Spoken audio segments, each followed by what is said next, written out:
me of her. Is that the one I'm thinking of? The one that flashed home from near last? Yeah, won the Stokes race in Adelaide. Yeah. Well, hopefully there's another Group 1 horse amongst them, Phil. Good luck today, mate. Thank you. Philip Stokes there, Mark, just on his two runners. Just with sheer reward, it's that fear of a wide gate is less so at the Pakenham Syntho, isn't it? Yeah, for sure, Matty. I'm happy to sit. If you can get in that three wide train, peel to the outside, I don't think that stops you winning at Pakenham. It might stop you at Ballarat, it doesn't stop you at Pakenham. Just on his two runners, just a quick word, sheer reward and Tiffany Valentine. Tiffany Valentine had its first go for the stable, sat one and won a maiden the other day. You think it'd be awfully hard to beat in the last race, and I thought that sheer reward might just need a few things to go right. And yeah, for sure, mate. I'm happy to see. Rightio. Okay, so first is at 1 o'clock, last is at 4:30. First is an 1100 metre maiden. The scratchings are numbers 2, 7 and 11. We've got a red hottie here, Run Sir, Luke Nolan for the Beauty and the Beast racing combination of Moody Coleman. $1.55 favourite, $4.80 for Collision, number 3. $8.50 for two of them here, Move Like Jagger and The Slap. Does this just win for the new training duo? 7 and 11. It's got the best form in the race. Got a red hottie here, Run Sir. Luke Nolan for the Beauty and the Beast racing combination of Moody Coleman. $1.55 favourite, $4.80 for Collision, number 3. Three Collison, who's had $8.50 for two of them here, Move Like Jagger and The Slap. Does this just win for the new training duo? 7 like Jagger, and 11. The last here, Run Sir. Luke Nolan given a soft enough trial Beauty and the Beast racing combination of Moody Coleman. It should get the combination up to a winner. 5, 3, 4 and 6 for the combo. Race 2, over 1400, we scratched number 9. Another shorty, Zippergate, number 4, $1.90 favourite, $5.50 for In Print, number 2, $9.50 for Marigold, $7.50 for Winds of Grace. Short, but not as short as the first one. No, I think that's a reflection on the standard of the race here. 5, 3, 4 and 6 for the combo. Top tier, Race it 2, comes off over 1400, pretty average race here on core on the soft another ground. shorty, Zippergate, number 4, $1.90 favourite, $5.50 for In Print, number 2, $9.50 for Marigold, $7.50 for Winds of Grace. Short, but not as short as the first one. 2 In Print, I think that's some chance on 6 hours of the race here. 5, 3, 4 and 6 Well, combo. top Race the 2, leader just bolted away to win the race here. It just bolted down the rest of them. We've got a play chance to gain. 1 to beat the short, 3 might be the 4, 3, 2 and 6. 4, 3, 2 and 6. Race 2. Race 3 is another maiden, 1400. Everything's in except for the numbers 12 through to 18 inclusive, the emergencies.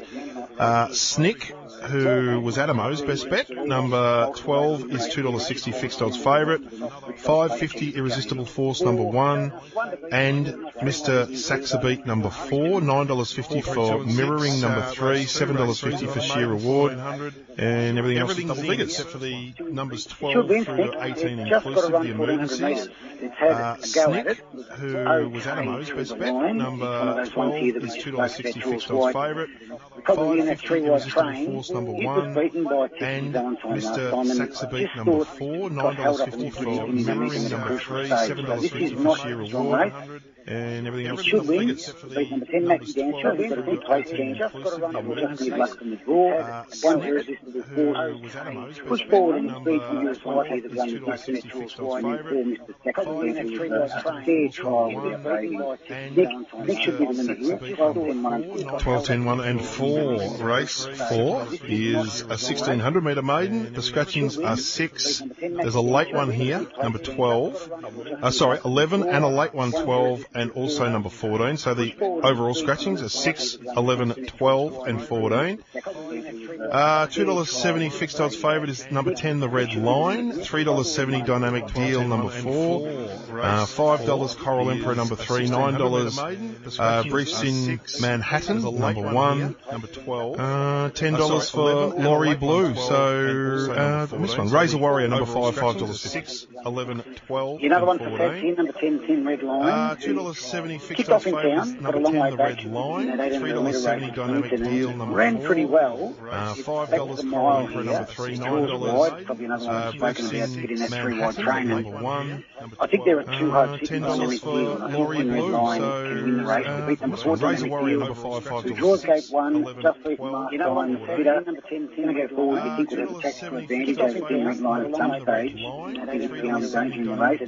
Brand Pretty Warrior has had 38 trials, struggling to break through for the place chance to get in that 3-wide train hole. But I think they're running behind a pretty handy horse last time. They're okay. Did in the race. Probably got a little hope as well. 10 and 4 stand out for me. 10, 4, 5 and 3. 10, 4, 5 and 3. It's 13 after 11. We're going to take a break and come back and round off the quaddie legs at Pakenham with Mark Hunter. Racing people love Rivera's. John Sadler. The racing crowd loves to catch up at Rivera's for that freshest seafood prepared by the best in town. Rivera's means simply sensational seafood, a favourite of the racing fraternity, the footy world, and, well, anyone who has that seafood passion. I've been coming here for years, so let me tell you, Rivera's is the best seafood dining in Melbourne. Exhilarate your seafood senses. Rivera's in Port Melbourne. Tomorrow's menu is still swimming. And at Rivera's.com.au. Rivera's means simply sensational an RSN transmitter check in Bendigo and Central Victoria on 945 AM. So let me tell you. This was Rammer's Roughing. We'll go to race 7, number 7, the Summit. Mark Hunter tipped the Summit during RSN's Friday form. Trialled really well, and get a nice run behind it from a good draw. In a wide open race on a tough day, I think the Summit will run well. And the tap starting price, $19.60. The Summit's going to make a lunge. They hit it. I think the Summit, maybe. Number 7, the Summit. Rammer's Roughing, part of Friday form.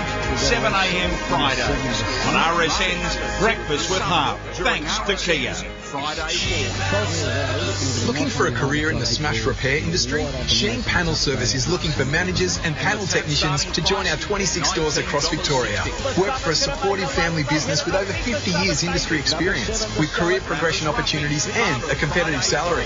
Plus, you'll receive a sign-up bonus of $5K. That's right, join Sheen's lineup for a $5K sign-up. Apply now at sheengroup.com.au. T's and C's apply. Sheen Panel Service is looking for managers and panel technicians to join our RSN's Breakfast with Harp with Daniel Hassett. There has been an enormous amount happening in the world of football and sport in the last 24 hours. We've spoken about that a whole lot more on Breakfast caught up with Adam Peacock the night before when the two was drained 4-0. They were waltzing through in the second phase. Fantastic night. I shouldn't have been surprised by that stadium being full to the brim. Man, what an atmosphere. That joint was running last night.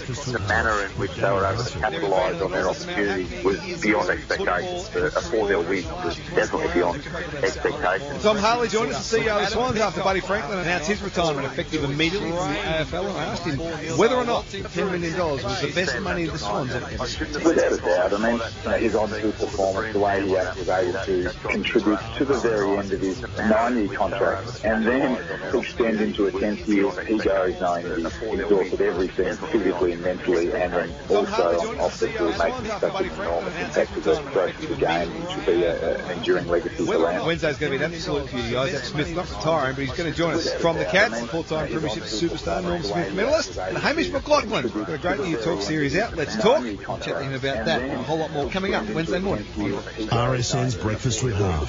Back tomorrow morning from 6. Thanks to the TAP. Before your Saturday punt, get the elite difference. Larry Taylor's famous elite ratings give you quality ratings and betting strategies for Sydney and Melbourne. Get 2 weeks free trial, including the amazing nationwide best. Go to eliteracing.com.au. Let's talk. RSN Racing and Sport invites you to a whole new racing year. Ready to run. Racing absolute stars. But I wish I wins got out and flashing now. Unbelievable finishes. Bad choices wearing it down, coming hard and won the derby. Every moment. Stapati found 2, 3, 4 lengths. Every winner. Coming fast, the Spring Racing Carnival. Giga kick moves up, nailed it. Luna Flair at the 150, 4 lengths, 5 lengths in front. Happy new racing year. And a Melbourne Cup journey starts here. It starts now. RSN Racing and Sport. Poster boy looks, poster boy pedigree, poster boy performance. Racetrack champion Poster Boy returns to stand at Lower Farms in 2023. His yearlings were in high demand, selling on average for more than 5 times his service fee. And they're already thrilling connections with their attitude and gait. So get yourself a Poster Boy. The exciting Yansire is booking fast for the forthcoming season. So it's time to call Lower Farms, where quality is our priority. See the stallions, news, video links, social links and more at nrequine.com.au. His yearlings were in high demand, selling on average for more than 5 times. On RSN 927's Racing Pulse, the Victorian Form Preview. 17 after 11, we're in the final straight here on Racing Pulse. Michael Felgate's back tomorrow. Race 6 today. This is a benchmark 58 over 2,200 metres. The scratchings here. No, hang on, race 5. The scratchings here are numbers 5, a late one marked 10, Wardy Boy, and also number 11. Fixed odds, 5, Powerbound, number 4, $2.10, $3.70 for Quite the Lass, number 6, $8 for Able Rain, number 1, $9.77. Number scratchings here. Taking 1, 4, 6 and 9, and I think number 1, Able Rain. The scratchings here are numbers 5, a late one marked 10, Wardy Boy, and also number 11. Fixed odds, 5, Powerbound, number 4, $2.10, $3.70 for Quite the Lass, number 6, $8 for Able Rain, number 1, $9.77. Scratchings here. I think it'll run you a good race. Odds here to beat number 4, Powerbound, who obviously comes into the race running fourth in that race. Look, it's got a chance. No star, $2.10, got nice win. 6 Quite the Lass, well beaten last time. He runs in forward, it's got some hope.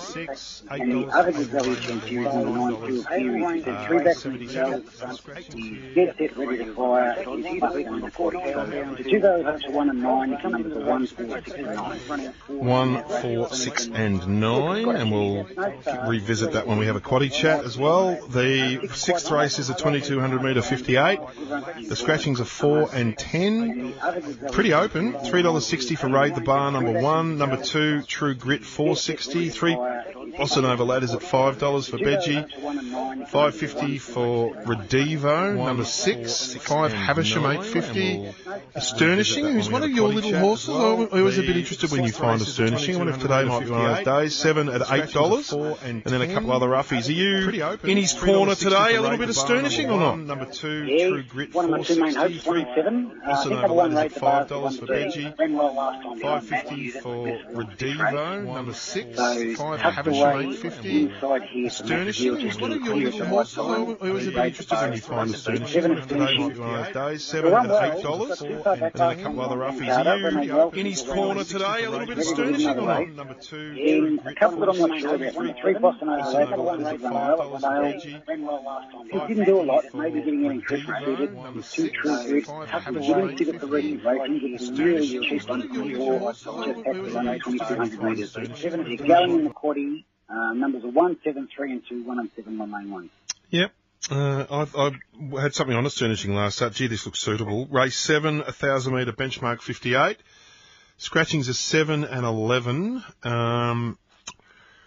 $3.90 at the top, Jamara, number 1. And then $3.70, Overboost is a bit shorter, $3.70, number 5. $7.50 for Imps, number 8. $8.50, Baldevian, number 9. $9 Magic Drum, number 4. $11 Southern Front. Bit of value here. Belvago is $8 as well. Yeah, pretty keen on number 5, Overboost. I think the addition of J Mott's a huge plus for this horse. Hasn't been having much luck. Races well at the track. Gets a good run from the draw. And I think Overboost is one of the better bets on the card to beat number 1, Jamara. Jamara's in its right race. It's got a 4 kilo apprentice, first day at the races, so we need things to go right there. Coming off that race behind Ken is much better suited here, back to a benchmark 58. 9 Valdivian ran on really well last time. It's the other one I'm putting in the quaddie. And then number 4, Magic Drum, who's fitter for one run back. Does tend to race well at the track. Has got some chance, but I'd just rather place here. 5, 1, 9, and 4. 5, 1, 9 and 4 in race 7. The last of 8 is a 1,200 metre 58. And we're going with our 12, 14, 15, 16, 17 and 18. Explosive Rosie number 8 is $3.60. Tiffany Valentine, $3.70. Nice good push from Philip Stokes earlier. 11 Major Key. Interested in your view on Major Key here. $6.50. Double figures pretty much the rest. Walkstar is at $10, $11 Ocean Raider, etc. Oh, Nevada Breeze is in the field now, $13 at $11. I'm a bit of a Major Key man here. What do you like? I like Ocean Raider. I think Ocean Raider is the best value for the day here. This is a horse resuming for the Griffiths to Cock team. Every time it gets to benchmark 58, it runs well. It drills wide, which is no issue because it'll get back over the 1200. Trialled behind an unraced Brave Smash horse that looks to go nicely, and I thought Ocean Raider trialled well. So looking for it to be in the back third, peel to the outside. I think you'll see a terrific run here from Ocean Raider to beat number 9, Tiffany Valentine. At its first start, that 1-1 came out, was too good in the maiden, can only be fitter for that run. 8 Explosive Rosie. It's honest, it'll push forward up on the speed, give you a sight, and 13 Nevada Breeze. Got a long, long way back in a leader's race at Ballarat. Ran on well, it's ready to win, but there is more depth in this race. I think six got a great hope, the best value for the day. 6, 9, 8 and 13. 6, 9, 8 and 13. Well, you're taking the wind out of my Major Key sales there. All right, what about best bets and quaddies and any other way you want to play it? Well, I think the last half of the program's the best, so we'll go the best race 7, number 5, Overboost. The value race 8, number 6, Ocean Raider. The quaddie, first leg 1, 4, 6 and 9. Second leg 1, 7, 3 and 2. Third leg 5, 1 and 9. And come home 6, 9, 8, 13 and 2. And the play of the day, you're going to play the daily double, 2 into 2. We'll go 1 and 7 in the first leg, into 6 and 9 in the second leg. Terrific. Good on you, mate. Good luck today. Thanks, mate. Mark Hunter there. Race 7, number 5, his best. Race 8, number 6, his best value. Quaddie, get your pens. 1, 4, 6, 9. This is in preference order, not number order. Into 1, 7, 3, 2. Into 5, 1, 9. Into 6, 9, 8 and 13. That's Mark Hunter's thoughts. It's 25 past 11. We might take a short break. I just want to read out a couple of the SMSs I missed. Good horses, good jocks. Why wouldn't the jocks come? Being in New Zealand for a jock, the same as riding midweek and country only. Think Di Thompson, J Mackett set. That's from Dave. That's in relation to news of the champion New Zealand apprentice coming over, and also the Winona Costin coming as well. So Winona Costin and Taylor Mitchell, that was in reference to. Do you plan to go into training together in the future, or are you both just... That was for Taylor. Sorry, missed that one. Matt, notice Pat Carey has a new addition to his training name, a H. Walker, at sale tomorrow. I hadn't picked that up. We'll have a look at that. Morning, Matt. What is your opinion of the use of spurs being announced in gear change, especially no whip period?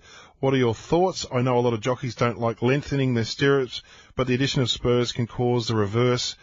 Pete Sargent from Redcliffe. I remember writing about this in the Herald Sun a few years ago about things that might be sensitive to outsiders, and yeah, I was always been a little bit surprised that the focus is on the whip and not the spurs, but the jockeys tell me the spurs, the way they're designed, barely even touch the animal, and they're contoured in a way to eliminate pain, so that's my response to that. It's 25 past 11. We're going to take this break, and then when we come back, I'll say good day to Andrew Bensley, who's hosting the Big V today. RSN's Breakfast with Half, with Daniel Harford. There has been an enormous amount happening in the world of football and sport in the last 24 hours. We spoke about that and a whole lot more on Breakfast. We caught up with Adam Peacock after the night before where the Matildas brained Canada 4-0. They were waltzing through to the second phase. Fantastic night, and I shouldn't have been surprised by that stadium being full to the brim. Man, what an atmosphere. That joint was rattling last night. The manner in which they were able to capitalise on their opportunity was beyond expectations. A 4-0 win was definitely beyond expectations. Tom Harley joined us, the CEO of the Swans, after Buddy Franklin announced his retirement effective immediately from the AFL, and I asked him whether or not the $10 million was the best money the Swans had ever spent. Without a doubt. I mean, his on-field performance, the way he was able to contribute to the very end of his 9-year contract and then extend into a 10th year, he goes knowing that he's exhausted everything physically and mentally, and then also off the field making such an enormous impact to the growth of the game, which will be an enduring legacy for Lance. Wednesday's going to be an absolute beauty. Isaac Smith not retiring, but he's going to join us from the Cats, the 4-time Premiership superstar, Norm Smith medalist, and Hamish McLaughlin. We've got a great new talk series out, Let's Talk. We'll chat to him about that and a whole lot more coming up Wednesday morning on Breakfast. RSN's Breakfast with Half. Back tomorrow morning from 6. Thanks to the Tab. Racing people love Ribera's. John Sadler. The racing crowd loves to catch up at Ribera's for that freshest seafood prepared by the best in town. Ribera's means simply sensational seafood, a favourite of the racing fraternity, the footy world, and, well, anyone who has that seafood passion. I've been coming here for years, so let me tell you, Ribera's is the best seafood dining in Melbourne. Exhilarate your seafood senses. Ribera's in Port Melbourne. Tomorrow's menu is still swimming. And at riberas.com.au. On radio, digital radio, the app, and streaming. RSN's Racing Pulse. 28 minutes past 11. I'm done and dusted for the Racing Pulse for a little while. Michael Felgate's back in the chair tomorrow. Andrew Bentley's doing the Big V today. I'm back on Big V tomorrow. Matt Nevitt's back later in the week. It's all very confusing. Well, it is, bar the fact that we've got a big, powerful Big V coming up. Huge Big V. I'm totally blown away by how big the Big V is going to be today. I don't know who those regular hosts are, but fair to go. I hope they're listening this morning. One of them will be. I don't know where the other one is. Tio Nugent. Yeah, we're going to talk to Tio very shortly. You read out a note last week from a listener wondering where he is, so we thought we'd get him on this morning. We were hoping to chat with Hannah Edgley about how she's going based out of Wang, but she's on a holiday, so we're going to talk to her master in Ben Brisbane at Wangaratta, who yesterday had a couple of winners at Corowa. I saw that, yeah. And one at Echuca, I think, over the weekend. So we'll talk to Ben. Luke Cartwright's got his first ride today, so we're going to talk to Luke. Is he of the Cartwrights? Well, not Hoss Cartwright, the other Cartwrights. No, he's very close to Hoss. But I will say he's a relative to one of the Cartwrights, but I'm not going to tell you which one until we interview him. Okay, my mind's spinning. I'm thinking Georgina, but anyway. No. Okay. No. I'm not telling you. And Jason Warren. Thought we'd go to Jace because Benedetta, I note, is nominated to come back on Saturday at Flemington. Entered for a couple of races, so we'll try and get some news out of that. And then we'll allow that Malecki bloke to come in and Faruja. They tell me they're regulars on the show, so they'll be joining us Sunday. They are. Fascinated by Daniel Moore this morning, particularly a couple of the key grabs that we've spoken about on social media, but it does outline that, often we just get on with our game, don't we? We just turn up for work the next day and life goes on, but it does impact us, different things, and everyone impacts in a different way, and Daniel very much open about how he was in Singapore and when the tragedy of Dean Holland happened, that it hit him there. So while racing's a 24/7 game, there are still times where many of us are affected by things that are going on, and we should never be afraid at that time of reaching out to the right people or reaching out to anybody and making sure that you are okay. Exactly right. And I stopped in my tracks when we spoke to Erin Boyd a few months ago. She's a superstar in so many ways, the stuff she does off track. Yeah. And she's injured, and I asked her if she was going to make, she's coming back like all the others, and she said, she'd lost 5 friends in the saddle. Yeah. Alana Kelly, who I'm going to have a chat to tomorrow, hopefully. Can't imagine the thoughts that went through her head, so never, ever, ever take jockeys for granted. No, and that's in everyday's life. I mean, we're all affected by different things, but it was very much open this morning about how Daniel... no, he was great. Yeah, spoke about it. That full interview, as I promote, is on rsn.net.au. Click on the podcast page. It's Mark Matt Stewart's page, but it really is Racing Pulse. Because I'm part of the Racing Pulse family. You take it over from time to time. You take it over. All right. You have a good show. I'm going to go and get a neck massage. You need a back massage. We're just like 2 old cripples walking in here this morning. I've done me everything, and Hoss has done his back. Have a great show. We will. There's no doubt. Please hit the go button. RSN Racing. It's the home of Victorian racing. Stand by for a start. Whether it's thoroughbred, greyhound or harness racing, RSN Racing supports an industry full of heartwarming stories. Animo holding on, Animo. This time for the big A. Cut 4 is Richard wins. King of Swing fighting though. He's a superstar. A champion pacer.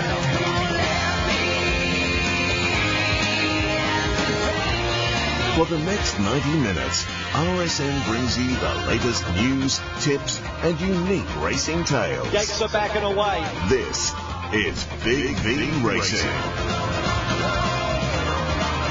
Well, here we are. They said, who's going to be doing Big V Racing on a Tuesday where there's no Stewart and no Nevitz? No one put their hand up, so you've copped me for the next 90 minutes. Good to be talking to you away from Sports Wrap, that mighty Sports Wrap that we do every afternoon at 4:30 to bring you all of the day's sport and racing and everything that's unfolded. But over the next 90 minutes, we want to entertain you with plenty of news around racing. We're going to have a chat with T.O. Nugent in just a moment. We know that he hasn't ridden in a race since going back to March. We'll get the latest around that.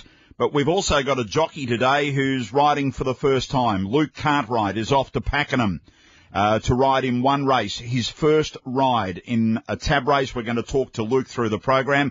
Racing.com, they are up and about too with Love the Horse starting on today, the horse's birthday from August 1. And a little bit later we're going to chat with Jason Warren because he's very much exciting horse. Benedetta, I noted, is nominated for 2 races at Flemington on Saturday. So we'll try and get the latest around that with Jason.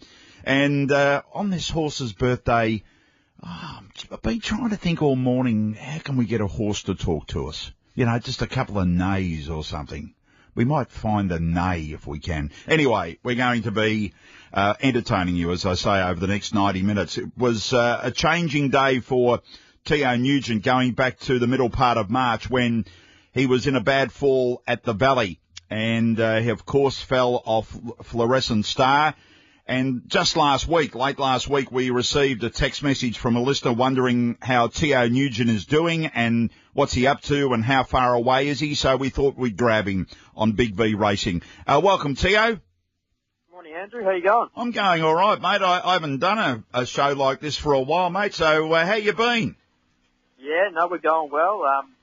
Late last week, I was cleared to start some physio, so a month's worth of physio, and hopefully back in the saddle track work early September. Fantastic. Well, as I say, it was Fluorescent Star at the Valley in mid-March. Can you remind us just the injuries you suffered out of it? Yeah, very unfortunate event. I suffered a C1 fracture and was in a little bit of a bad way. I suffered a pretty major concussion, and look, I'm very fortunate. I don't remember much of the event, but the first month I'd done a lot of sleeping and took a bit to get back into normal, but we're good now. Okay, so C1, is that up really high? Yeah, right at the top of the neck, the C1. The doctor actually did scare me when he said it was a few millimetres away from paralysing me from, I suppose, the neck down, and he said you've broken in a good spot, it's able to repair itself, and we're just waiting the 3 to 6 month period out, but all systems go and it has repaired itself pretty well. So obviously neck brace and very little movement initially? Yeah, they stuck me in a very hard stiff collar for 2 months, and then they allowed me to go to a bit of a soft collar at the 3 month period, and I'm very fortunate now. I've got good movement in the neck and just starting physio, being able to move it left and right, but no pain in the neck at all at the moment, and it feels really good. And the concussion, you know, we've just been talking about, we had Daniel Moore in the studio this morning about the tragedy of Dean Holland and the like. There seems to be runs of bad injuries and then we move on with the game and life goes on. It's a 24/7 game. But the concussion for you, you mentioned you had a lot of it, if I can describe it that way. How are you confident you're all through it now? Yeah, it did take a while to get through, a good 3 weeks, I'd say, pretty much rounded it out. But, look, I suffered. I was very tired. I suppose leading into the incident, my workload was very busy. I'd probably had about 2 weeks riding straight, and I was very flat out, track work nearly every day, and trials and race days.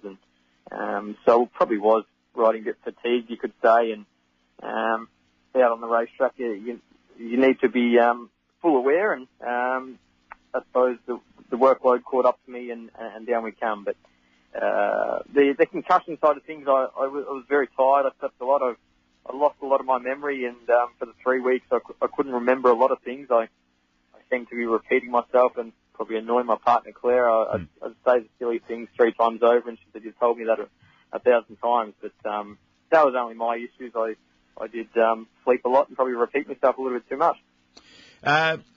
Can I go back and obviously when we talk about this fall, the tragedy of Fluorescent Star losing its life and things, and you know, Amy and Ashiagi and the stable and everything around that. I guess time moves on. It was tragedy at the time, and obviously they've lost a really nice horse for them and the owners and things like that.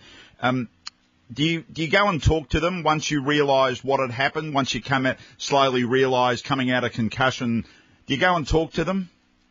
I have had words to the owners. I was very fortunate enough to ride my very first winner for David Azzopardi and his partner, his wife, Shannon Putty, the Dream Thoroughbred course. So that was my very first winner. So we've had a good connection over the years, and unfortunate it was to be in that way, and as a result of Fluorescent Star. But yes, I spoke to Amy and Ashiagi, and you know, they've been very supporting through, and I'm sure once I'm back in the saddle, I'll be able to repay the favour and hopefully kick along a few winners, hopefully. Let's hope so. I'm going to delve into areas here that I've started the interview, and now I find myself, if I don't ask, then I'm not doing my role, T.O. But in regard to, you mentioned fatigue and riding track work and things like that, have you learned off that experience that you've got to realise that you can't keep that up? Yeah, definitely right. My workload had been very busy leading into it. I'd flown across to Adelaide for Adelaide Cup Day, had a good day over there, and flown back and track work early the next morning. And my workload had been very busy.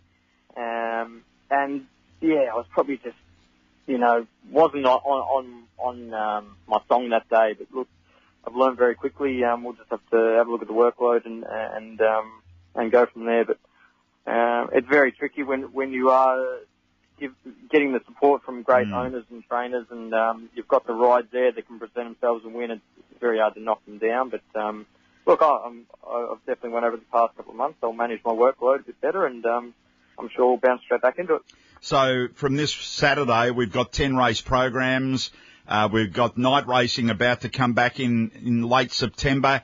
It is a 24/7 game, and it's easy enough for many of us to say, well, if you feel tired, then don't go. But then the ride that you didn't go for may never come back to you, and it might be a horse that you've been riding for your previous 5 or 6 starts. It is hard. Yeah, correct. You never want to turn a good ride down, and you know, you've just got to manage your workload is all we can put it down to. All right. So tell us where you are now. You mentioned right at the very start that you could be back riding track work in about a month's time. Yeah, the doctors and surgeons are very happy with the way the injury has progressed.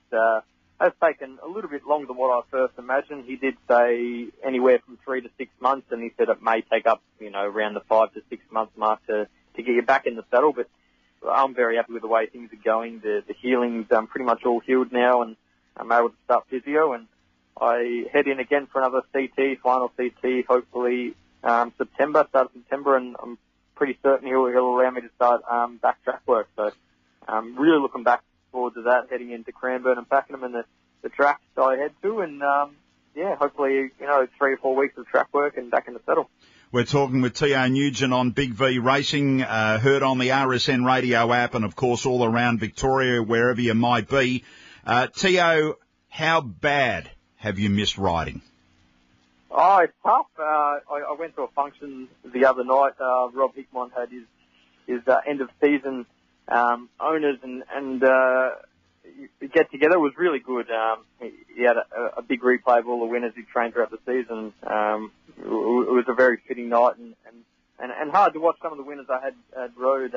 So there's a few winners we've missed out on, but that's part of racing. But a couple of my night horses are returning in Ashford Street, and Highland Jack and Beltora, they're all back into work now. So I'm keeping a close eye on them, and hopefully we can get back to track work and get back on them. But the racing channel is always on. We're doing a lot of watching, and I'm lucky I've got my adjustment farm, the spelling farm. There's about 35 horses out here for some really nice owners and trainers in Cliff Brown, Johnny Maloney and Reece Goodwin, which keeps us really busy. So there's always horses around me, and we're always doing the feed up, so it's great.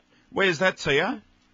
We're located about 5 minutes just past Pakenham Racecourse on a 40-acre farm out this way. So pretty busy at the moment, and my partner Clara does a massive job, so I'm there just giving her a good hand. And with that, I mean, you're never away from the horse, but it would be different to your everyday role. Definitely right.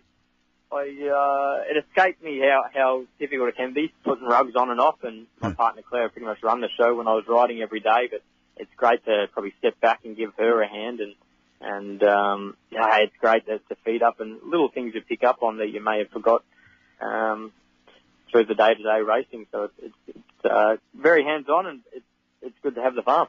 And when you're back, you'll ride work around the Cranbourne area? Definitely right. I've done my apprenticeship with Kieran Maher and Dave Eustace, so I'll definitely be heading back in there to get my eye back in, and can't wait.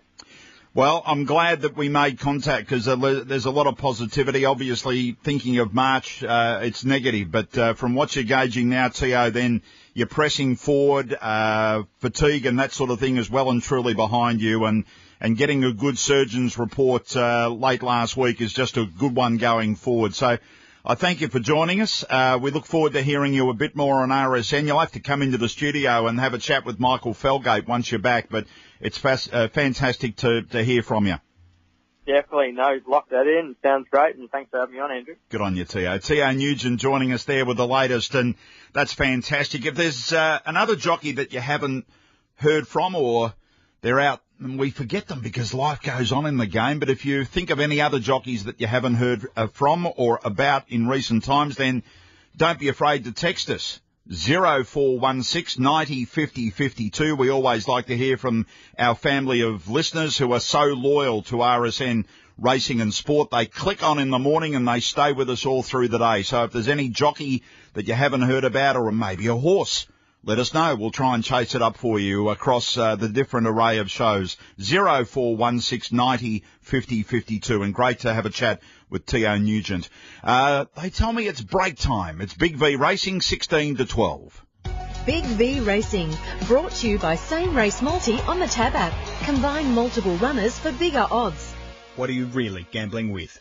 Love, love, love the barn doors. Where did you get them? From Doors Plus. On sale, painted, delivered and installed. Shut the front door! Doors Plus, no fuss. Saturday, the road to spring starts at Flemington. RSN Racing and Sport is there for the Ori Star Handicap. Signal and away they go. Join our number one Saturday race day team, trackside, for every moment, from the mounting yard reports to the caller's box and the expert pre-race form and tips. Let's get out to Matt Hill at Flemington. Good things and Group 3 racing. Join the number one team, Saturday, with RSN Racing and Sport. Are you a better than your betsies? With Bet's Friends on the Tab app, you can share your bet, and your friends can copy your bet. It's everyone's best bet yet. Share and copy your bets with Bet's Friends on the Tab app today. Tab, we're on. Not available to SA account holders. Available on the Tab app. T's and C's apply. What's gambling really costing you? For free and confidential support, visit gamblinghelponline.org.au. The 7-seat Kia Sorento, Kia's most awarded large SUV ever. Unlike any other SUV in Australia, the unrivaled Kia Sorento is available in diesel, petrol, hybrid and plug-in hybrid technologies. The Kia Sorento, awarded and unmatched like no other 7-seat SUV. To find out more, visit kia.com.au or visit your nearest Kia dealer. Kia, movement that inspires. Big V Racing, brought to you by Same Race Multi on the Tab app. Combine multiple runners for bigger odds. What are you really gambling with? On RSN Racing, you're listening to Big V Racing on the home of Victorian racing. Oh, we've had cavalcade of text messages coming through just saying, this Bensley bloke, get him off, get Stewart and Nevitt back. Nah, I'm only kidding. One came from a Matt. So would it be Stewart or Nevitt that would be listening and getting afraid of themselves? Anyway, we'll wait and see. Also, Dave has texted in from Armstrong Creek. Dave, thanks for your message late last week about Tio. It gave us the reminder that we needed to get him on, and we thank you for reminding us of him last week. 0416 90 50 52 if there's any jockey or horse that you want us to chase up the springtime, the Ori Star comes up this Saturday at Flemington, and we'll talk to Jason Warren about that race a little while later. I noted in recent times Hannah Edgley has been covering plenty of ground, particularly around country New South Wales and northeast Victoria. We tried to chase her down this morning, but she's away. She's gone on a holiday, so we thought we'd get her master, Ben Brisbane from Wangaratta. G'day, Ben. G'day. Good to talk to you, mate. You're allowed her to take a little time off? Yeah, it's been a long old season. She was keen for a couple of weeks to refresh, so who am I to deny that? Do you get a break? Definitely not. No, it's sort of all systems go at the moment. It's just another day of the week. You just got to keep up with what they do. Yeah, exactly. I was up your way northeast and up to Wodonga on the weekend, and there's been plenty of rain in that part of the world. You've received a lot more from, say, Melbourne, I reckon, in the last few months. Yeah, and it's been frustrating. It's hard to plan for jump outs and trials and races in the area and across the border that you like to target, but we can't complain too much. There's not much you can do about the weather. We've just done our best. How's the stable? I want to talk about Hannah in just a tick, but how is the stable going, Ben, with good success yesterday at Corowa and Echuca in recent days? Yeah, no, it's going well. We've had a nice last couple of months of the season. We just managed to get past our total from last year, but we're well up on prize money, and there's a bit of ammo there to go into the new season, so plenty of positives. One that we followed through, particularly around the rain-affected tracks and like, has been Nordic Pride, a horse that, he's been so consistent for you. Yeah, he's been a wonderful addition to the yard. He's been with us a couple of seasons, or probably 3 seasons now. Came across from South Australia as a 50 racer, and he's won us sort of 6 or 7 races and one in town. And he had a bit of time off. We gave him a break, and he just got a kick in the paddock and had to have an extended spell. Just took a little bit of time to get him up and running, and he got stuck on some pretty bog tracks in Melbourne, so we popped over the border to Wagga the other day, and he picked up another little race and come out of it great, so hopefully the confidence was up and he can go and win another race. The surrounds there, Ben, at Wangaratta, where you train from, I know the majority of clubs are always, upgrading facilities and the like. How are the Wang facilities coming into the springtime? Last couple of seasons, we've been very lucky. The Surf Club has provided us excellent training facilities. Unfortunately, in the last couple of months, they've found a problem with the drainage on the course proper, so there was a load of excavators and whatnot there this morning that arrived to start the work on that. So we were without a course proper, but the rest of the facilities have been looked after really well, so we haven't got any excuses, apart from probably just a lack of jump outs on turf in the area. Can I ask you, Ben, how many you train sort of at any one time there?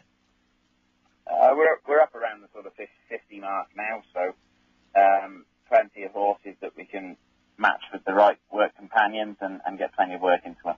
And are a mixture, because sometimes in racing we put people in boxes and just leave them there. You're a trainer of horses that, like Nordic Pride, they're 4, 5 and 6 years of age, that sort of group. Have you got the young ones that you've got the dreams about, that you just never know what you've got?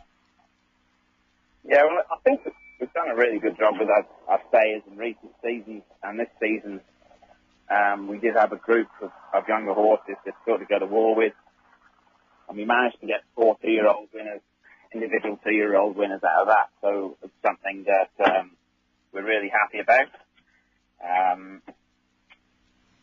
There's probably a couple more in there that could have gone to the races and won as well, but they had small problems, which we wanted to look after the horses long term rather than the short term. But I think we can prove that we can get a 2-year-old to the races and win with them first up as well. And can I ask you regarding Hannah Edgley, if we can move on there? Hannah obviously has made a strong presence at different times of the year within Melbourne.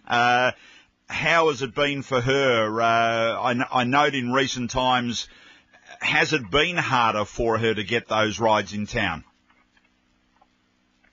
Absolutely. I mean, Hannah's, as we say, has done a wonderful job in a couple of seasons. She's been race riding, and she's now at that stage where she needs to make the transition from a leading country apprentice to a leading metro apprentice. And she's had a little bit of exposure to it in the last 12 months, which is going to stand her in good stead. But hopefully this time round, the next 12 months, she can really establish herself in more of a metro area and have a bit more of a presence. You know, she's got the natural ability, and now she just needs a little bit more help, other than just our stable to get her momentum going in town. Because you look at the list of apprentices that we've got in the state of Victoria, it is so competitive, isn't it? It is, but the cream always rises to the top, so it's good, healthy competition, whether it's jockeys or trainers. So, a good pool of young riders is always very important. Ben, and we're talking with Ben Brisbane on Big V Racing on RSN Racing and Sport. Ben, you mentioned that, hopefully Hannah can make it into the Metro apprentice sort of ranks. Do you see her still being based at Wang in trying to do that? Well, I hope so. Yeah.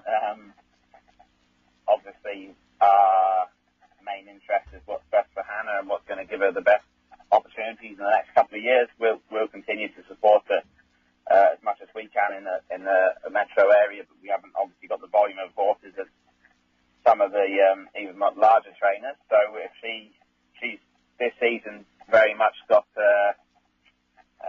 free will to go and ride as much track work wherever she pleases, wherever she thinks she gets the best opportunities. So we won't be holding her back in that regard. No, and look, I'm not meaning that she needs to come here. I was just wondering. Often the young jockeys move around, don't they? But there's nothing wrong. Up and down that freeway, while sometimes it can be boring. If you're riding some winners in town, that trip home to Wangaratta won't be too bad. Absolutely, and she just needs to work with her manager and the other trainers. If she is riding at Sandown on a Wednesday, it's a good idea to probably stick around for the Thursday track work morning somewhere and do a bit of work down there and just keep her name about. Yeah. Another one that I've noted in recent times, Alicia Warren. Yeah, we've got Alicia on loan from Danny O'Brien's. She's been winner for just over a month now, I suppose, and ridden 4 winners, 3 of them for ourselves, and doing a really good job. We're really looking forward to working with her for the coming season. She's a really hard worker who's making good improvement all the time. Well, she rode a horse. I note, different horses are ridden differently in every race they're in, but I noted in recent times she's been able to, Nordic Pride, she was able to settle off the pace at Wagga and finish off, and then just yesterday, won on a horse for you, leading all the way. Yeah, and did a really good job on a old horse that hasn't been in the winner's enclosure for a long time. Follows instructions very well, and the horses are running for her. So she'll be given the opportunity up here. There's plenty of trainers that like to support local young apprentices, and we'll get her going as best we can. Yeah, fantastic. You've got some runners coming up on Thursday at Swan Hill. There's one there that I noted did win it. Was it Wagga? No, Nay? Nay, hey. Nay, yeah, that's it. Up at Suka there a couple of weeks ago, and did a super job, and be just interested to see where he'll end up this time in. He's done a super job so far, and we don't know where the ceiling is quite yet with him, but we're looking forward to finding out. I know there was a couple of nays in it, or one nay. Nay, hey. That's race 6, number 5, because it was a good win the other day. You've also got Grey Whisper in that race on Thursday. Yeah, she's drawn very wide. Probably stay at home. We'll find another race for her. Okay, and Oh Wonderful Why has drawn better in the earlier race, the maiden over the mile. Yeah, horse is always held in good regard. It hasn't quite happened for her yet, but it wouldn't surprise me if she was right there at the finish. Okay. I haven't looked at that track rating for Swan Hill. Have you had a look at it this morning, Ben? I haven't, but it wouldn't make too much difference to me. We'll be going. Yeah, you'll be going, yeah. You've got to get the horses either fit or maintain their fitness, don't you? Absolutely. And, you know, we train horses on soft ground up here, so it's not too scary for us when the rain does come. Yep. Sounds like you're enjoying. What are you doing? I've heard you sort of moving around through this interview. What are you doing at the moment? Just moving horses, getting more horses into work. Well, keep yourself busy. We hope that Hannah continues to ride well and gets that opportunity in Melbourne, and we're celebrating the horse's birthday there. Is there a celebration in a stable on the horse's birthday? Oh, hang on, I've had one walk in. Is it any different August 1? To be honest, we're pretty busy, so we haven't had time to do much for the horses' wives. They get it's their birthday every day where we are. Yeah. No, well, exactly. Good old Wangaratta. Hey, thanks for your time, Ben. No worries. Thanks, mate. Ben Brisbane joining us there from Wangaratta. I'm just wondering if that horse is still in the studio, whether you might be able to tell us where your next winner will be.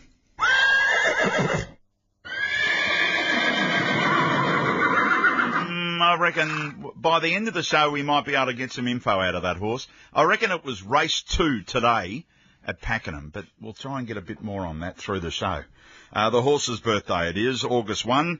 Sorry, it was so funny. Love the Horse is something that's happening at racing.com over the next couple of weeks. We're going to talk about that shortly. But up next on Big V Racing, we'll talk to a jockey who's riding for the first time today.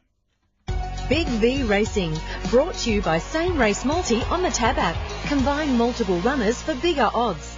What are you really gambling with? A big Battler Spring is coming with a special deal for RSN listeners. Join now and get the Spring and Summer combo for just $440. You save over 50% with August included free. Over $900 value for just $440 compared to month to month. Don't miss out. Get ready for another massive Ruffy Battler Spring. Stop being tip favourites. Stop missing out and start having fun. AussiePuntingBattler.com. Imagine what you could be buying instead. Here's where to see Greyhound Racing live and free on the Watchdog app. Watchdog is the home of everything Victorian Greyhound Racing. News, form, black bookers, replays and live race vision. You'll see every Victorian Greyhound race live and free. Get the Watchdog app now and be ready for premier racing Thursday nights at Sandown Park, Saturday nights at the Meadows, and for the Country Cups. See away in racing. The Watchdog app from Greyhound Racing Victoria. Free at your app store. This was Rammer's Roughie. We'll go race 7, number 7, the Summit. Mark Hunter tipped the Summit during RSN's Friday form. Trolled really well. Going to get a nice run behind it from the good draw. In a wide open race on a tough day, I thought the Summit would run well. And the tap starting price, $19.60. The Summit's going to make a lunge. They hit it. I think the Summit, maybe. Number 7, the Summit. Rammer's Roughie, part of Friday form. 7 a.m. Fridays on RSN's Breakfast with Half. Thanks to Kia.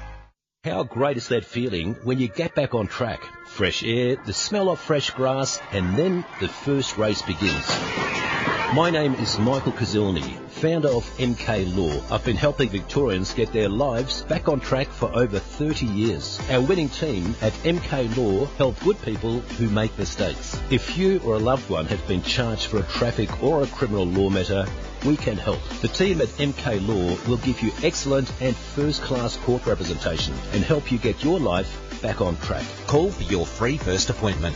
1800 130 120. mklawfirm.com.au. Big V Racing, brought to you by Same Race Multi on the Tab app. Combine multiple runners for bigger odds. What are you really gambling with? Thoroughbreds, greyhound and harness racing. It's all on Big V Racing. Big V Racing. Oh, the voiceover man, real deep and enthusiastic. The 3 racing codes, harness, greyhounds and racing. Big V Racing. Hey, great to be with you on this Tuesday at 2 after 12. And we do have the 3 codes covered today. Dan Maliki's going to join us in about 15, 20 minutes. And George Ferrugia, just get your pen and paper ready. George has guaranteed me today that he'll be tipping us the quaddie. He's guaranteed it to me. He said, Benz, I've got the quaddie for you. All right. Well, okay. Let's talk to George a little while later. We've had a couple of text messages come in. I'll back you in, Bensley.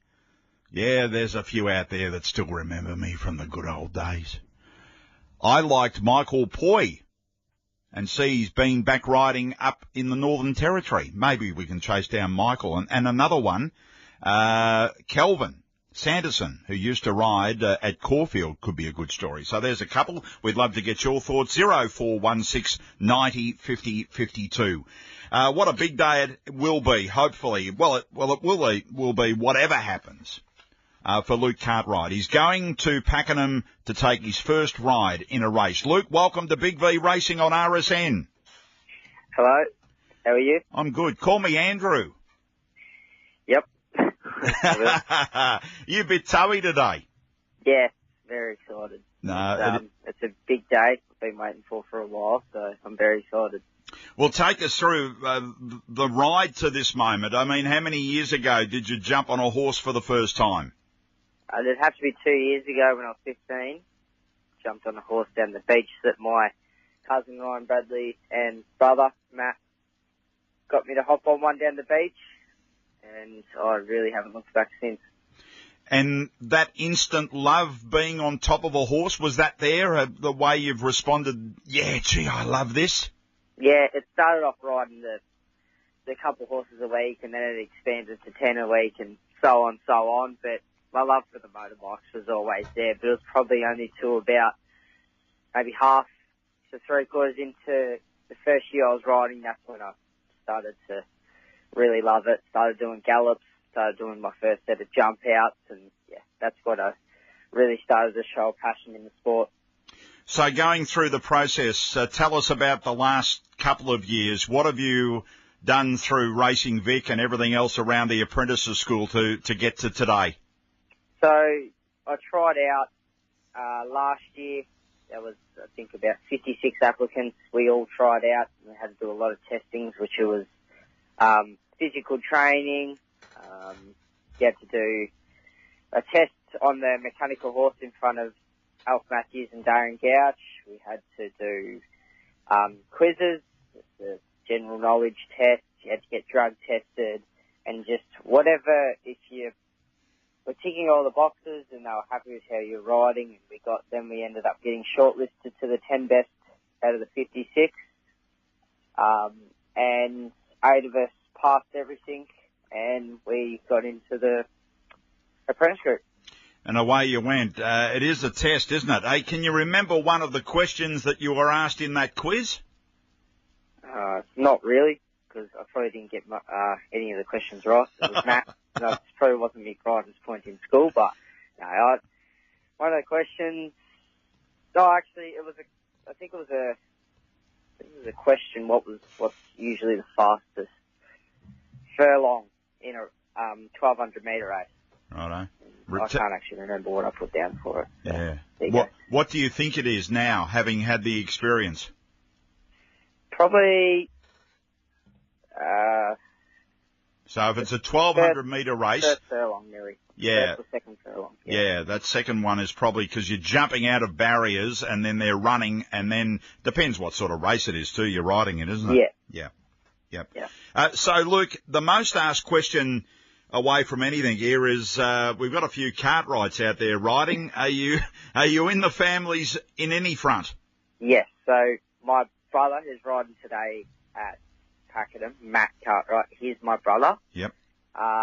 There is a few other Cartwrights riding in Australia. Josh Cartwright and Georgina Cartwright. There's no relation there. Right. Just same last name. Ricky Cartwright was my father. Henry Cartwright is my grandfather. Leonie Proctor is my mother, is a trainer, is in partnership with my grandmother, Lynn Tolson. And Adele Garraway, who I'm riding for tomorrow, is my auntie, and my uncle is Adrian Garraway, which works at the barriers. Yeah, great jumps jockey from the past, Adrian, mate. Yes, he would have taught you a bit, didn't he? Yeah, he's showed me a few tricks of the trade. He probably rode one of Mum's best horses she's ever trained, Jarl, back in the day. So, yeah, he's helped me along the way. I'm very thankful to have him there. No doubt, he was a great jock, and you mentioned Jarl there. That was My memory is going because I'm old now. Joel, who trained Joel? My mother. Yeah, I thought so. Yeah, I thought so. Leonie Proctor. Yeah. And, my grandmother, Lynn Tolson. They Yeah. both trained him. Yeah. He won a lot of good races over the hurdles. And, my uncle was probably the one who rode him most. She always had a ride on him, but, he won the Oakbank Yep. hurdle, the big one, a few races at Moonee Valley and so on, a few big hurdles. He's a well-known jumper back in the day, so yeah. Yeah, no, he was a good jumper for sure. And how's the family around you today? Have they tried to keep you relaxed?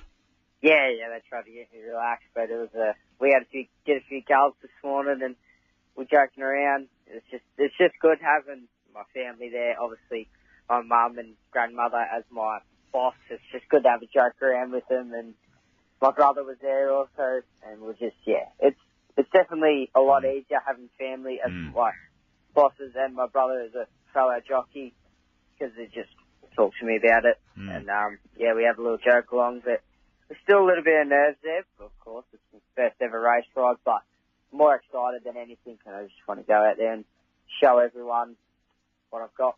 And you're based with Kira Ma and Dave Eustace? No, I'm based with my grandmother and mother. Okay, righto. So you're down there. I helped them out a bit, and they've shown me a lot of support, and I probably wouldn't be at where I am at in my career so far without them. They've been a huge help in my career, and I can't thank them enough.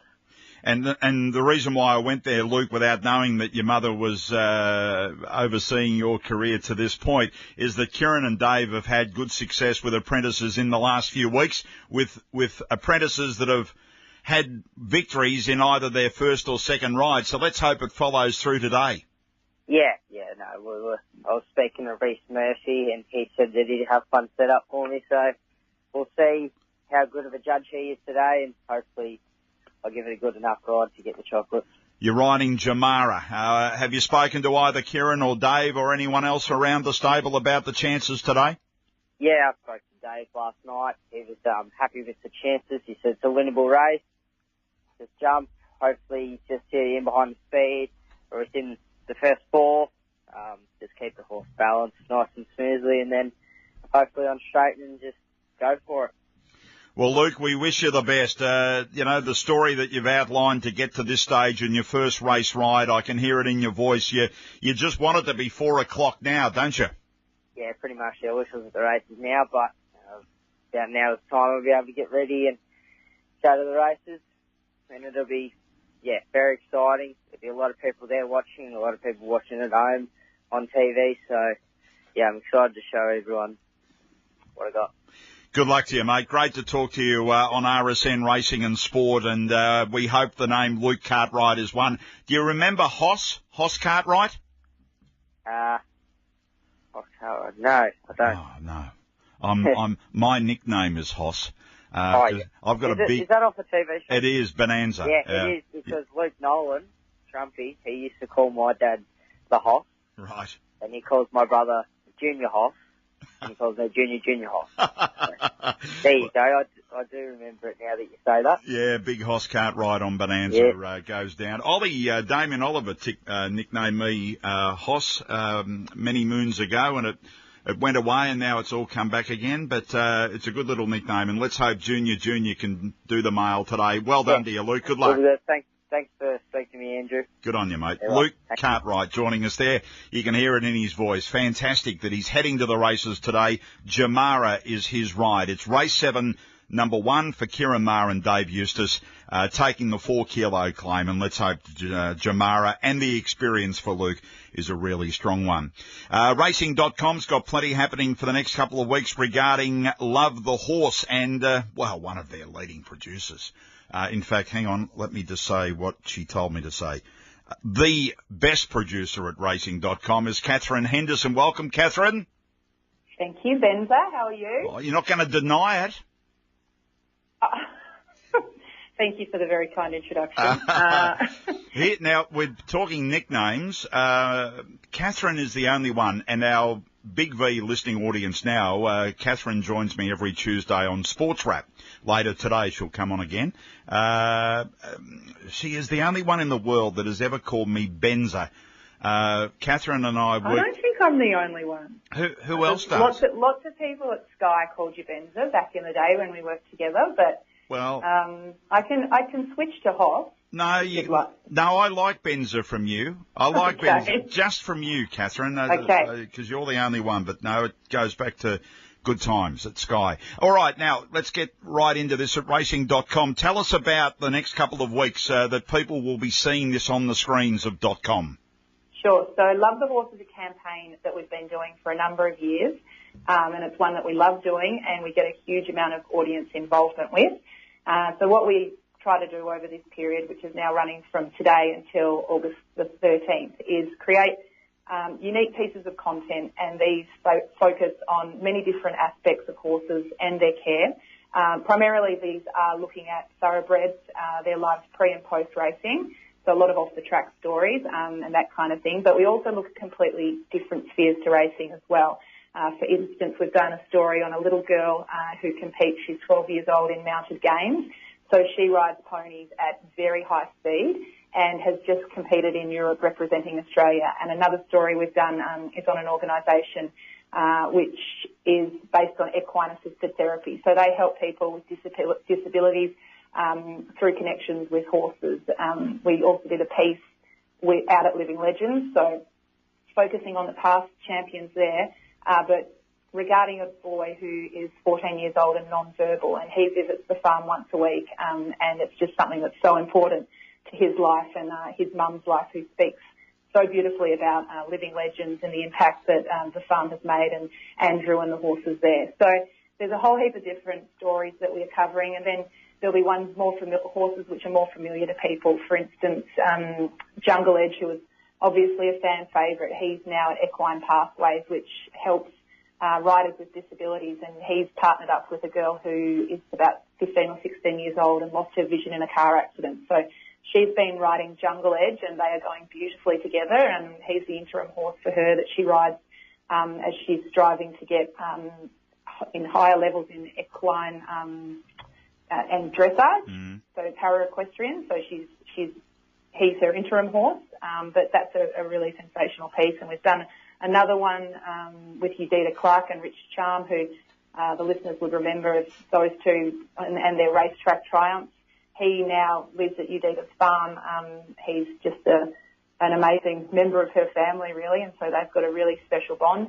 And then, so you'll also, viewers will also, we're running guests through broadcast as well. So getting trainers, jockeys, participants, and their take on, their interaction with horses and why they mean so much to people. And today we've got Tony Ferraro, who was a part owner in Mourinho, so the Galagotas, who I think he won an Underwood Stakes, so he's coming on. And later in the week we've got Kayla Crowther, who has a retired racehorse on her property, Fulton Street. So just, really just tapping into the amazing impact that horses do have on all of our lives. And that's the one thing that shines through. You mentioned the story of going out to Living Legends, and we've seen it. You've created this special story, but we see stories like that regularly from around the world. There's that Godolphin horse in America with the young boy in a wheelchair, but they've Cody's Wish. Cody's Wish, yeah. How they come together, and the horse knows. These are marvellous animals. We bet on them, we back them, and all that sort of stuff. But outside, they are marvellous with people that are searching for things in their lives. Absolutely, and we try to get as much audience engagement as we can during this time. So we encourage people to, if they're using social media, to share their photos, share their videos, #LoveTheHorse, and we'll put those out across broadcast and across our social and digital channels throughout the week as well. Because, like you touch on, everyone that loves racing has a story, really, and a special connection with a horse. Tell me, I'm into social a little bit, me, I'm so what's hashtag do? So you write #LoveTheHorse. So what happens to that? Well, then it filters all the pictures and the videos and the stories that people have put out there about Love the Horse, so you can go through them and have a look and cherry pick the ones you like and that kind of thing. Okay, righto, fascinating. I'm gonna have to. We're always learning, aren't we? I'm gonna have to filter. I'm gonna have to do all that sort of stuff. I think that's it in a nutshell. I'm not the social media executive myself. You are. You know everything. All right, so check it all out. You can watch the socials of racing.com and you can watch the stories over the next couple of weeks on it as well. Love the Horse. It kicks off today being the horse's birthday and it'll go through, as I say, for a couple of weeks. Catherine, good to talk to you. You were so good for this show, Big V Racing. I might get you back on the even bigger sports wrap, the mighty sports wrap, a little bit later today. I look forward to your call. Thank you. Thank you. Thank See you. KH. That's all I can come up with for her. She's tall. I can't come up with a nickname for Catherine. Hendo. That's boring too. Got to find something. Benza. Let's take a break. Are we having one? Yes, we are at 18 after 12, and then it's that bloke called Malecki. Big V Racing, brought to you by Same Race Multi on the Tab app. Combine multiple runners for bigger odds. What are you really gambling with?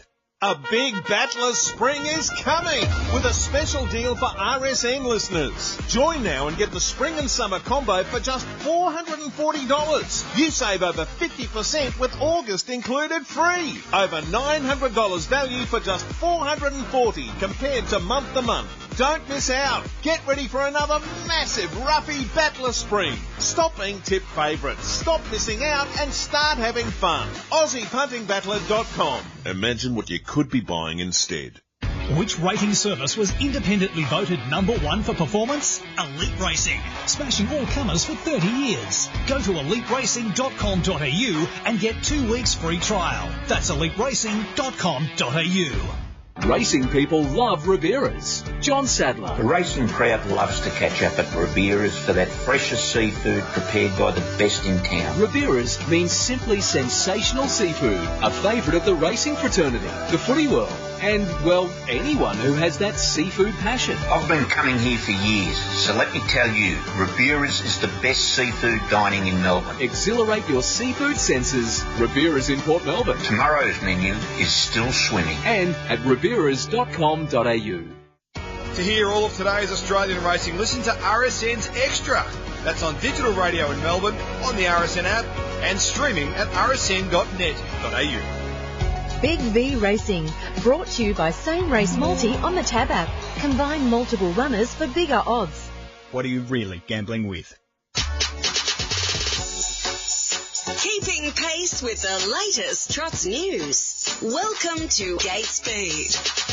It is Gate Speed, happens on a Tuesday, cracking the codes Monday with Malecki and the rest of the team, and then Dan comes back on a Tuesday to update on all the harness. A new pad of grass, the rail back to the true position.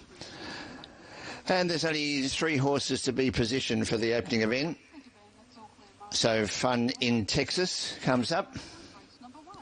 A warm welcome to Mercedes Howard and the team from the National Racing Service for our Big 8 event program here at Taree this afternoon.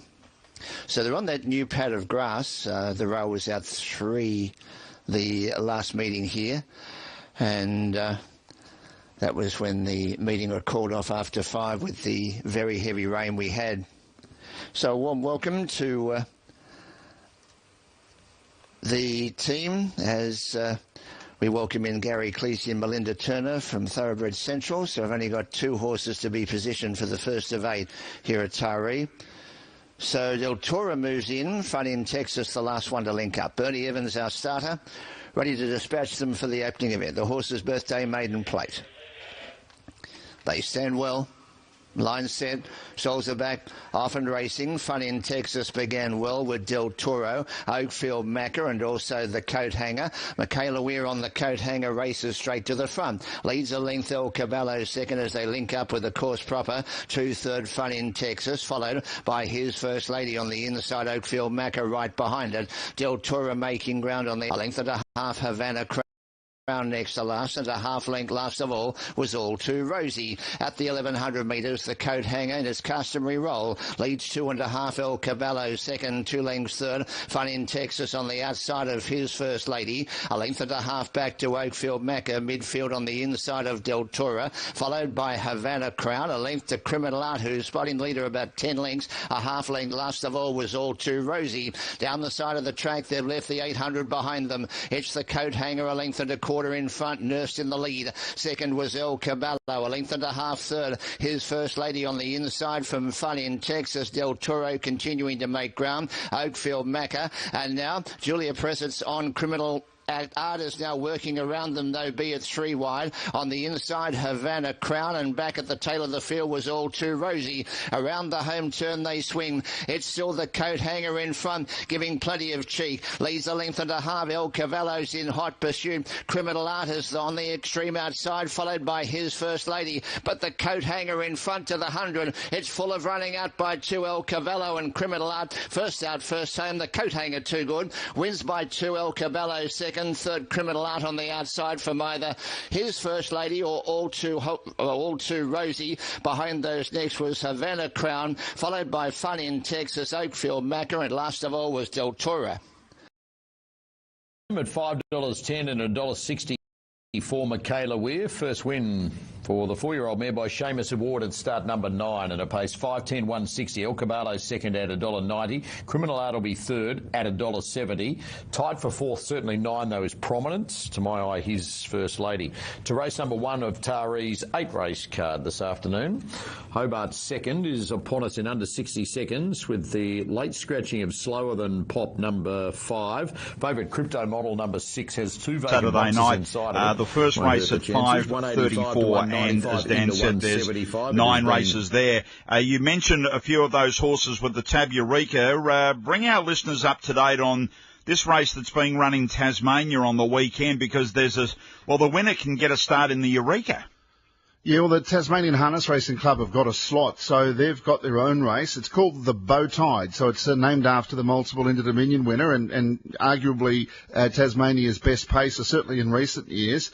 And the winner of that race earns a spot in the Tab Eureka final. So if they can't take it for whatever reason, the next highest placed horse will go in. So that field was announced today. I'm not sure if the fields for the whole meeting are out, but the meeting is run on Saturday night at Hobart. So it's great that all of the states can have an involvement here. I suppose this is not like, remember when the Melbourne Racing Club had the slot for the Everest and trekking got in? So it's a bit like that, an opportunity for Tassie to be represented as well. So the winner of that race Saturday night, the Bow Tide, will go straight in as the slot holder for the Tasmanian Harness Racing Club. That horse goes straight into the Tab Eureka. All right, we'll get the final fields. They're not up on harness.org just yet, but they will filter through the day.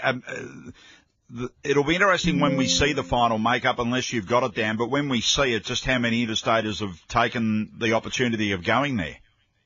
I think it's just for Tasmanian horses only. Simply. Okay, right. Because the Eureka itself, why it was created, or part of the creation of the Eureka, was almost a colonial race, Australian horses only, Australian bred, and that's why you don't see the New Zealand horses in there. So these are for Tasmanian horses, and I do have the field for this race. Yeah. This is the field for the Bow Tide. 1 is in barrier order, 1 Sports Illustrated, 2 Miss Pappenheisen, 3 Degoe, 4 Maybe, 5 Corelta Artemis, 6 Nyack, 7 Mickey O, 8 Joe the Bookie, 9 The First Emergency, Money's No Issue, 10 Baby You A Song, 11 Magician, 12 The Second Emergency, Southern Luck. So one of those horses will go through. I don't know that form too well, so I'm not quite sure who I could suggest as something that I would fancy, but a lot of the Collingwood supporters were probably thinking that Degoe, as long as it's in black and white figures, it might be the one to beat. It might be. We'll wait and get some form on that race. But that's Saturday night, the Bow Tide, and we'll cover that on RSN Racing and Sport. And on that point, I know yesterday, cracking the code, you covered a big night at Geelong on Friday night. And again, there's going to be 2 potential Eureka runners, and I hope they make the race. I'm not saying potential. We don't want anything to happen with any horse going towards the Eureka in early September. But Catch a Wave and Captain Ravishing are going to be there Friday night. Yeah, I think that's very exciting that they're there. They're not in a conducted race per se. They're going to be in Catch a Wave's case, he'll be having a hard hit out, and Captain Ravishing not dissimilar to what we saw at Melton working between races Friday night. There is a 10-race card. 606 is the first event.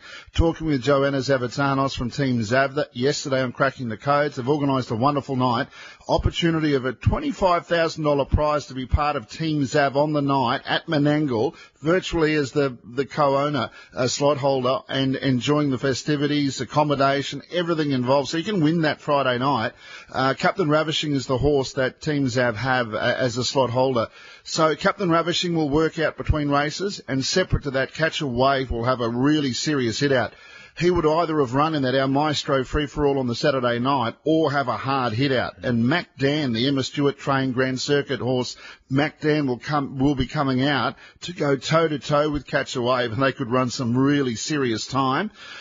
There's market stalls, opportunity for dinner if you want to book, all the food stalls. It'll be a fabulous night. There's pony trot demonstrations as well. That's at Beckley Park Friday night. And their fields are out now, the first of 10 races at 6:06, the last at 10:44. But when you get horses of the calibre of Catch a Wave and Captain Ravishing, it doesn't matter whether they're racing or whether they're just parading. They're pretty special names, and to get the two of them in the one spot, there's only one other possible race that I can think of right now where they might meet in Victoria this year, and it could be a Victoria Cup.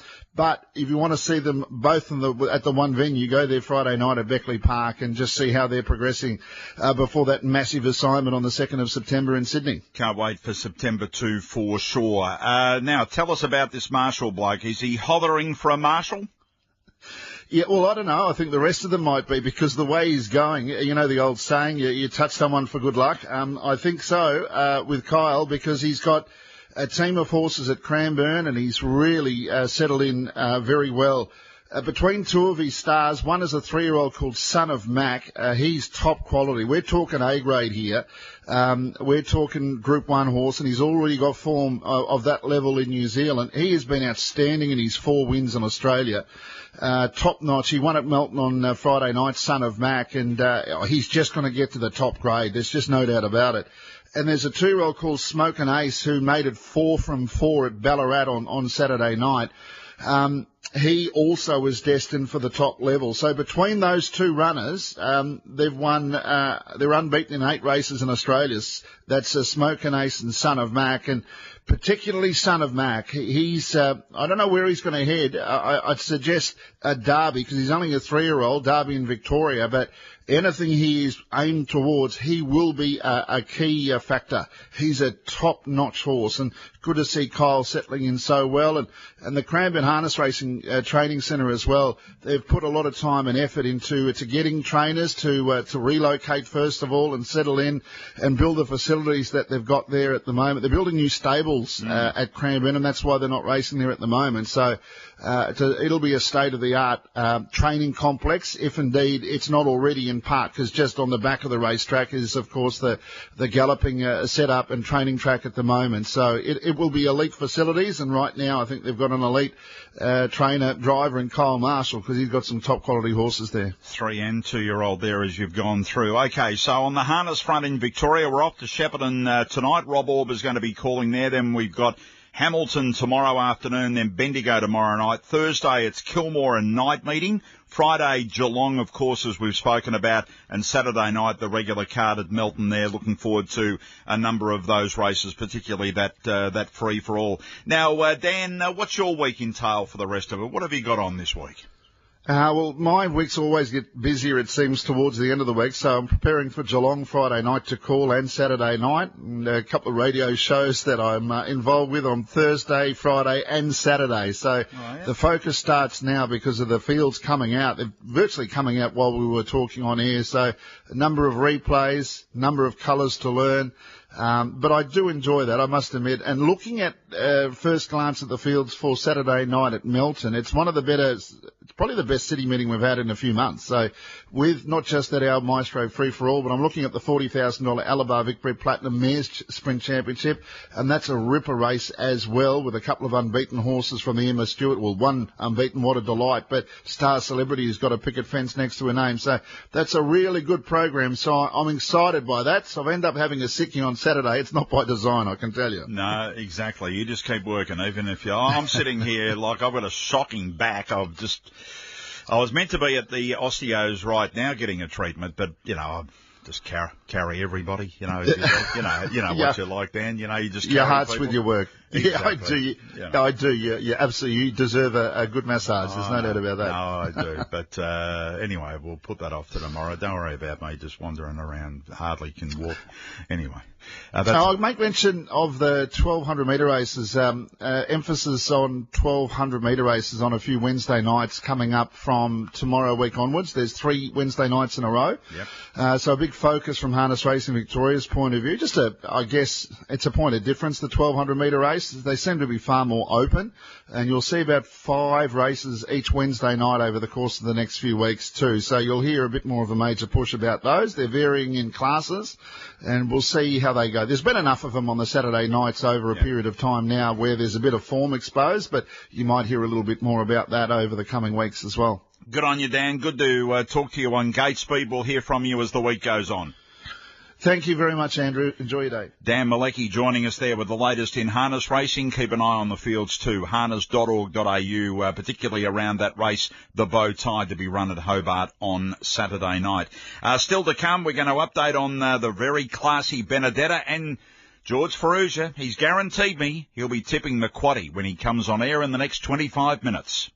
Big V Racing, brought to you by Same Race Multi on the Tab app. Combine multiple runners for bigger odds. What are you really gambling with? There's a new place to get it all on tap, and it's in your pocket. The Tab app has live racing, touchdowns, downtowns, the beautiful game, Australia's biggest game, our other biggest game, a bit of this, oh, come on, ref, and this. For racing and sport on tap, download the Tab app. Chances are you're about to lose. For free and confidential support, visit gamblinghelponline.org.au. RSN Racing and Sport invites you to a whole new racing year. Ready to run. Racing. Absolute star. But I wish I wins got out and flashing now. Unbelievable finishes. Bad choices wearing it down, coming hard and won the derby. Every moment. Stapati found 2, 3, 4 lengths. Every winner. Coming fast, the Spring Racing Carnival. Giga kick moves up, nailed it. Luna Flare at the 150, 4 lengths, 5 lengths in front. Happy new racing year. And a Melbourne Cup journey starts here. It starts now on RSN Racing and Sport. I think telling loved ones how much they mean to me is important because it reaffirms the love that I feel for them. I think it's really important to remind them because we don't know what tomorrow holds. It's so important to tell loved ones how you feel because none of us know when it's our time. Because you don't know what happens tomorrow, so you better tell them while you can. Don't wait till tomorrow. Tell loved ones how much they mean to you today. Find out more at tobinbrothers.com.au. Tobin Brothers Funerals, celebrating lives. Big V Racing, brought to you by Same Race Multi on the Tab app. Combine multiple runners for bigger odds. What are you really gambling with? On RSN Racing, you're listening to Big V Racing on the home of Victorian racing.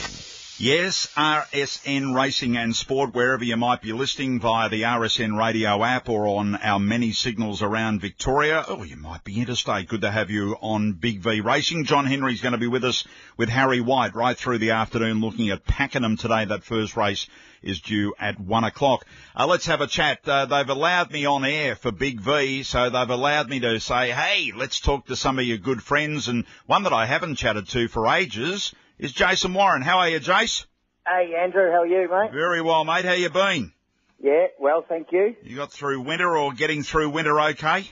Yeah, we're getting through it well, and a bit of light at the end of the tunnel now. Clicked into August, and nice horses coming back for spring, and it's a bit to look forward to. That's the key, I think. When we get up in the mornings, there's the sunlight a little bit earlier each morning, really, isn't it? Absolutely, yeah.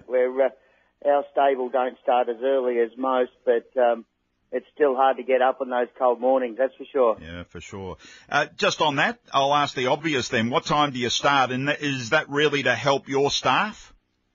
Yeah, I think it's better for our whole team. Our first horses don't go out until 6. We do have the luxury of our a private property to finish off after the track closes at 9:30. But if the tracks were staying open later, I think it would be better for everybody. And people wouldn't need to start as early as they do. It's sort of it's not sustainable starting at some of the times that some trainers have to start at, It is. There are trainers that like getting up early and going for it, and then there's others like you that can fit in, particularly around your own property. But it's a story, Jace, that ebbs and flows. There's always a time, whether it's spring or autumn, we need to be doing something about this, as in changing track work hours, and then nothing seems to be completed. Yeah, look, I think for the longevity of the staff, and I find it easier to get staff when we're not having to start at 4:30 in the morning. Our people start arriving from 5:30 to 6, and I feel it's more sustainable for them, and you work it's a full-time role, and I think it's more sustainable when you're working at sensible hours. That's for sure. Well, the reason for the call this afternoon, I saw yesterday in the nominations, Benedetta, the 4-year-old mare now that's entered for 2 races at Flemington. Is she going to run in either of those on the weekend? Yeah, so we gave her a final gallop on yesterday morning, and we saw what we needed to see. Her recovery was excellent, and feel that her recent jump out that she had has been plenty good enough, and we're confident that she's now ready to head back to the races. And even though she's only had the 1 jump out, I feel that she's forward and very clean-winded filly that, she'll take natural improvement from this Saturday's run, but she's ready to return to the races and run very well. Can I ask you, has she got, this is the way, listeners, where I try and get out where Jason, so is she fit enough for 1100 or fit enough for 1200? Well, there's not much in it. There's only 100 metres. I could even run that, Andrew, but look, I feel that 1100 a very suitable kick-off for her. We'll aim toward the at this stage, unless things change on acceptance day, but this stage we'd be heading toward the benchmark 84 1100, and feel it's a really nice kick-off for her. Okay, so then I go forward. Daniel Stackhouse was in the studio a few weeks ago talking about his jockey's premiership, but he always speaks highly around Benedetta. If she ran in that race with 60 kilos, would you keep him on? Look, it'll come down to what horses accept, and I feel that if the weights are compressed and she has a top weight of 60, we wouldn't need to claim. Yeah. However, we are considering that as an option. Probably look toward a 3-kilo claimer. I think there's really good value in having a senior jockey on that knows your horse, as to somebody that hasn't ridden your horse previously, and that not having that depth of experience. So I'd be personally leaning toward the carrying the weight, but we've still got to have that meeting with the owners and to confirm which way we go. We'll wait for that tomorrow on the final field announcements for Flemington on the weekend. So how is she? You mentioned just the 1 jump out and that she's forward enough for a distance like Saturday, but has she changed, say, for example, since that dominating victory in the English Sprint when she really let down so strong down the Flemington Straight? I think physically she's improved just with maturity, Andrew. There's a bit more of her now, and look, she's always been a slight athletic filly, and I feel that there's just a little bit more of her, a little bit more to work with this time in. And look, she was in work for a good few months last time in, and I think we had about 5 runs in her first racing campaign, which is a pretty good effort for any horse, you know. But she does thrive on being in the stables and the environment that we've got her in here, and so it's quite rural, and she enjoys the gaps between races that we give her. I feel that she's in for a pretty good prep. Can I ask you just off the last run, because it was a build-up back in the autumn in the Sunlight Classic around What You Need and Benedetta.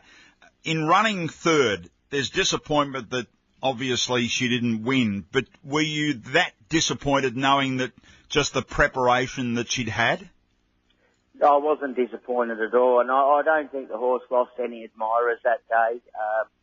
We drew the wrong part of the track as well. We were sort of there was a very strong wind from the inside of the track toward the outside, and we were on the inside, and we got left in front a long way from home, heading up the breeze. And I feel that What You Need had the drop on us, and came with a well-timed run from the outside, which was the place to be in the straight, as it turned out that day. And straight racing's can be a bit tricky like that. Yeah. And I'll look forward to meeting What You Need again at some stage. But you know, we were at the end of our prep, yep. And he was pretty much at the beginning. And he was fresh face on the day, and we were sort of coming to the end of it. Yep. So I don't think we lost any admirers, and she'll bounce back for sure. I love her. That English Sprint win was enormous, the way she let down on that day. So the starting point is Saturday. I've learned, I think, with time with you, Jace, that you don't, you know, in your mind you might be thinking of races, but you allow the horse to work out how high she can get in a spring preparation? Yeah, look, we've got the Manikato on our radar as a direction, so to speak. Yeah. But look, she'll need to earn a place in a race like that, and she'll head to the Cochrane, which is a nice mares race next time out. Yeah. And if she goes there and earns a place by winning a Cochrane and possibly another race on the way to the Manikato, you know, she'd look well placed there. So we'll let her tell us, and let the scoreboard do the talking.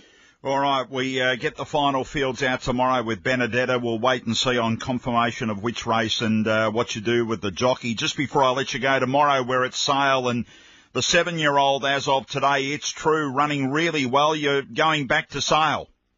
Yeah, look, she's knocking on the door, ready to win again. She just needed a bit of grounding. We've had a little bit of trouble with her feet, and we've got those ironed out now. She's lovely and sound, and just in really good order. She's hard fit, and she'll go to Sale tomorrow and be really hard to beat. Just want to see that track not firm up too much. If it was to get to on the better side of a 4, I'd be reluctant to waste a run on a firm deck. All right, we'll wait and see. It's officially a soft 5 now on what I'm looking at. It's $8 at this stage and gets very much the informed Blake Shin tomorrow. That's race 6, number 9 at Sale. Jace, good to talk to you on RSN Racing and Sport, and we look forward to seeing Benedetta back on the weekend. Great. Thanks, Andrew. All the best. Good on you. Jason Warren joining us there on RSN. We're getting close. Georgie Ferrugia time. He's going to be talking to us in just a moment to get some information around the greyhound racing today. I just wanted to have a look at that first race at Pakenham. We're about 14 minutes away from that first race, as we know, on the all-weather track. The favourite is 5 Run Serve for Moody and Catherine Coleman. As we heard this morning, they're combining together. Luke Nolan takes the ride. It's $1.55 right now. Very short, number 5, Run Sir. Others in the market, number 3, Collision, at $4.60 at this stage. Move Like Jagger, number 4, is at $7.50. It's tightened up a little bit through the morning. Segment is at $11, drifting to that price. We've also got the Slap, number 8, it's drifter out to $10. But the punters, number 5, Run Sir, all over it at $1.55. By the way, the horse that I mentioned there with Jason Warren, What You Need, who won that race the last time down the Flemington Straight, Michael Kent Jr. Is saying we're aiming to kick off in September, possibly the McEwen, and hopeful of an Everest berth amongst the other obvious Group 1 sprints. So that's the tag they've got on What You Need, heading towards a kick-off in September. 13-1, George Ferrugia's coming up after the break with the latest in greyhound racing. Big V Racing, brought to you by Same Race Multi on the Tab app. Combine multiple runners for bigger odds. What are you really gambling with? Saturday, the road to spring starts at Flemington. RSN Racing and Sport is there for the Ori Star Handicap. Signal and away they go. Join our number 1 Saturday race day team, Trackside, for every moment, from the mounting yard reports to the caller's box and the expert pre-race form and tips. Let's get out to Matt Hill at Flemington. Good things and Group 3 racing. Join the number 1 team, Saturday, with RSN Racing and Sport. There's a new place to get it all on tap. And it's in your pocket. The Tab app has live racing, touchdowns, downtowns, the beautiful game, Australia's biggest game, our other biggest games, a bit of this, oh, come on, ref, and this. For racing and sport on tap, download the Tab app. Chances are you're about to lose. For free and confidential support, visit gamblinghelponline.org.au. RSN's Breakfast with Half, with Daniel Harford. There has been an enormous amount happening in the world of football and sport in the last 24 hours. We spoke about that and a whole lot more on Breakfast. We caught up with Adam Peacock after the night before where the Matildas brained Canada 4-0. They were waltzing through to the second phase. Fantastic night, and I shouldn't have been surprised by that stadium being full to the brim. Man, what an atmosphere. That joint was rattling last night. The manner in which they were able to capitalise on their opportunities was beyond expectations. A 4-0 win was definitely beyond expectations. Tom Harley joined us, the CEO of the Swans, after Buddy Franklin announced his retirement effective immediately from the AFL, and I asked him whether or not the $10 million was the best money the Swans have ever spent. Without a doubt. I mean, his on-field performance, the way he was able to contribute to the very end of his 9-year contract and then extend into a 10th year, he goes knowing that he's exhausted everything physically and mentally, and then also off the field making such an enormous impact to the growth of the game, which will be an enduring legacy for Lance. Wednesday's going to be an absolute beauty. Isaac Smith not retiring, but he's going to join us from the Cats, the 4-time Premiership superstar, Norm Smith medalist, and Hamish McLaughlin. Got a great new talk series out, Let's Talk. We'll chat to him about that and a whole lot more coming up Wednesday morning on Breakfast. RSN's Breakfast with Half. Back tomorrow morning from 6. Thanks to the Tab. It's the state of Victorian greyhound racing and the stories behind the sport. This is RSN 927's Off the Leash. Yes, and very much looking forward to this to wrap up Big V Racing on this Tuesday, because he's guaranteeing winners. That's right, he's guaranteeing winners. George Ferrugia, good afternoon. I don't know who said that. Good afternoon. Oh. No pressure, mate. Oh, sorry, hang on. I'll just go back to my text messages here and just see. Oh, sorry, it's Mark Hunter that's guaranteeing winners. Sorry, I thought it was you. But we can give it a try, Andrew. You just got to try, don't you? Yeah, that's no harm in trying. There's better having a crack than not. Now, what's happening? We had a big race at Goulburn last Friday afternoon, didn't we? Yeah, we did, and we bring it up because it continues this amazing run of these two greyhounds that come from New Zealand, and we pretty much have never seen this before. We had a greyhound, maybe 10 years ago, maybe a bit earlier, called Above All, that came for Robbie Britton and won a Group 1 race in Australia after starting his career in New Zealand. And there has been some handy New Zealand dogs cross the waters and win some races here, but probably not to the extent that Big Daddy and Postman Pat potentially can do. I mean, they haven't won group races as yet, but we've seen Postman Pat run second in a Brisbane Cup, had his first start at the Meadows and run 29.60. And this race we speak of at Goulburn, taken out by Big Daddy, he defeated She's a Pearl. We know She's a Pearl from winning a $1 million chase. He's creeping up on $2 million herself. Zipping Remus is probably one of the most exciting greyhounds in New South Wales, and he was able to put paid to both of those greyhounds. So it's really exciting that both Big Daddy and Postman Pat started their careers in New Zealand, have come to the mainland, are both at the right age to really have taken assault on some of the really big races coming up in not only Victoria but Australia as well. It's a great story. It is, and the times the greyhounds are running at the highest level, it is quite staggering. When I was growing up, and watching the, Olympic Park and Sandown, and they'd be running 31 and something, and think, geez, they're going quick, and now they're running 29 and change. Well, you're right. I mean, and when Postman Pat went 29.06, and we've discussed this on RSN, he didn't do it on a balmy December night. He did it in the middle of winter, where the average winning time was 29.70 on the night. So I think that just adds a little bit more to his win.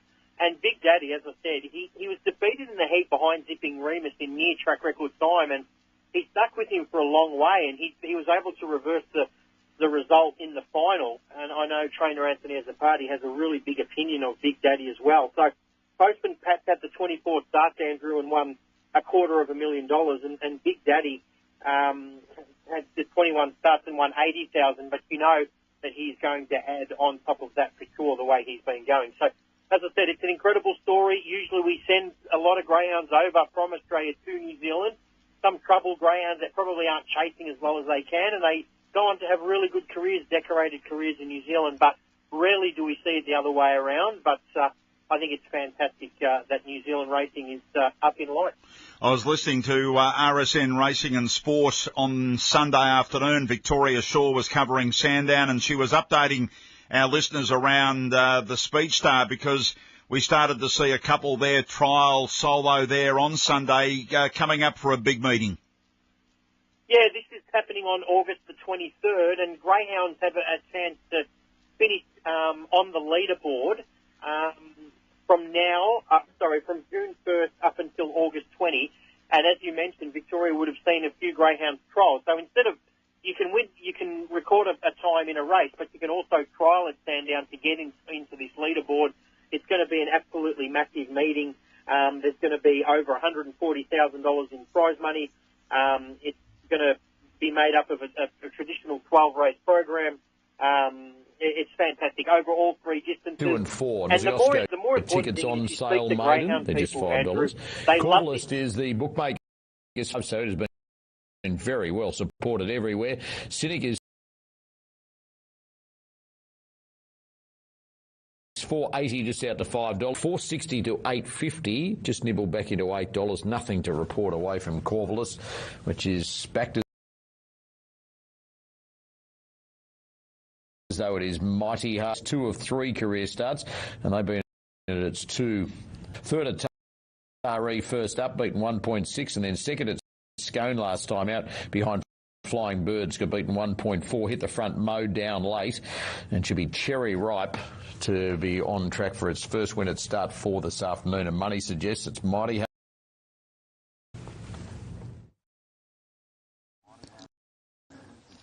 Corvallis goes in, and they've been called up well here, Marto, for the second event.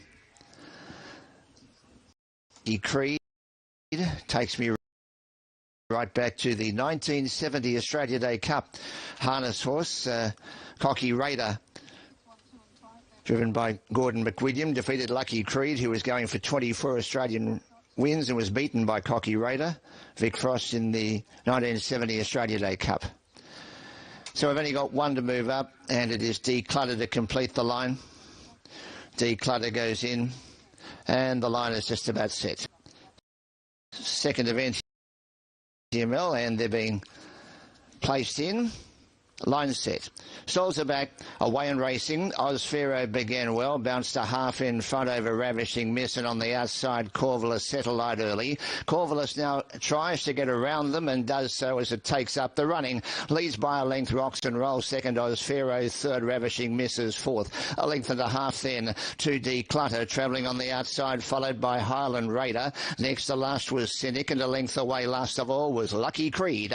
The field moves down the side at the 8.50. Corvallis, the hot favourite, leads by a half length. Rocks and Roll second, a length and a half away third, Ozfero, followed on the outside by Ravishing Miss, and a further 2 lengths away Highland Raider. Travelling on the inside behind those next was Declutter, followed by Nakoni's Promise. Cynic next to last, a half length away last of all was Lucky Creed. Up towards the home turn, 4.25 to go, and Corvallis nursed along. Now popped the question by Osmond, gets a length and a half in front over Rocks and Roll second. Third on the inside was Ozfero, followed on the outside by Ravishing Miss, and out deep Declutter, and also Lucky Creed commencing their moves. But Corvallis down towards the 200. It's full of running out by a length and a half. Rocks and Roll. Now Highland Pharaoh is working home well, but Corvallis in front. Highland Raider late, Corvallis just in front. Oh, Highland Raider lunges, not much in it. Corvallis saw the fast finishing Highland Raider. Third was Rocks and Roll in front of Ozfero. Behind those next, Ravishing Miss from Lucky Creed. Nakoni's Promise, well back Declutter, and last of all was Ravishing Miss, and a photo finish. And you'd say that Highland Raider number 5 may well have gained the ascendancy on the line, but we stand by for the official numbers. 5 is first by a nose. Highland Raider, it's 5, 1, 2, 3. 5, 1, 2 and 3 are the completed placings. Highland Raider first. Aquatic, Glenn Milligan. Second to 1, Corvallis, Ben Osmond, Chris Lees. Third 2, Rocks and Roll, Ash Morgan, John Shelton. A nose, the winning margin, with a half length between second and third. A nose by half a length, 118.42. 118.42, 34.90 the last 600, 34.90. 5, 1, 2, 3. Highland Raider in the last bound. Glenn Milligan is Aquatic with nailing when they put the cash on Corvallis right at the stick and paying upwards of $9.30 across all 3 of the dates. It's 5, 1, 2, 3 to race number 2. 6 races still to come from Taree. Now we launch into the all-weather track.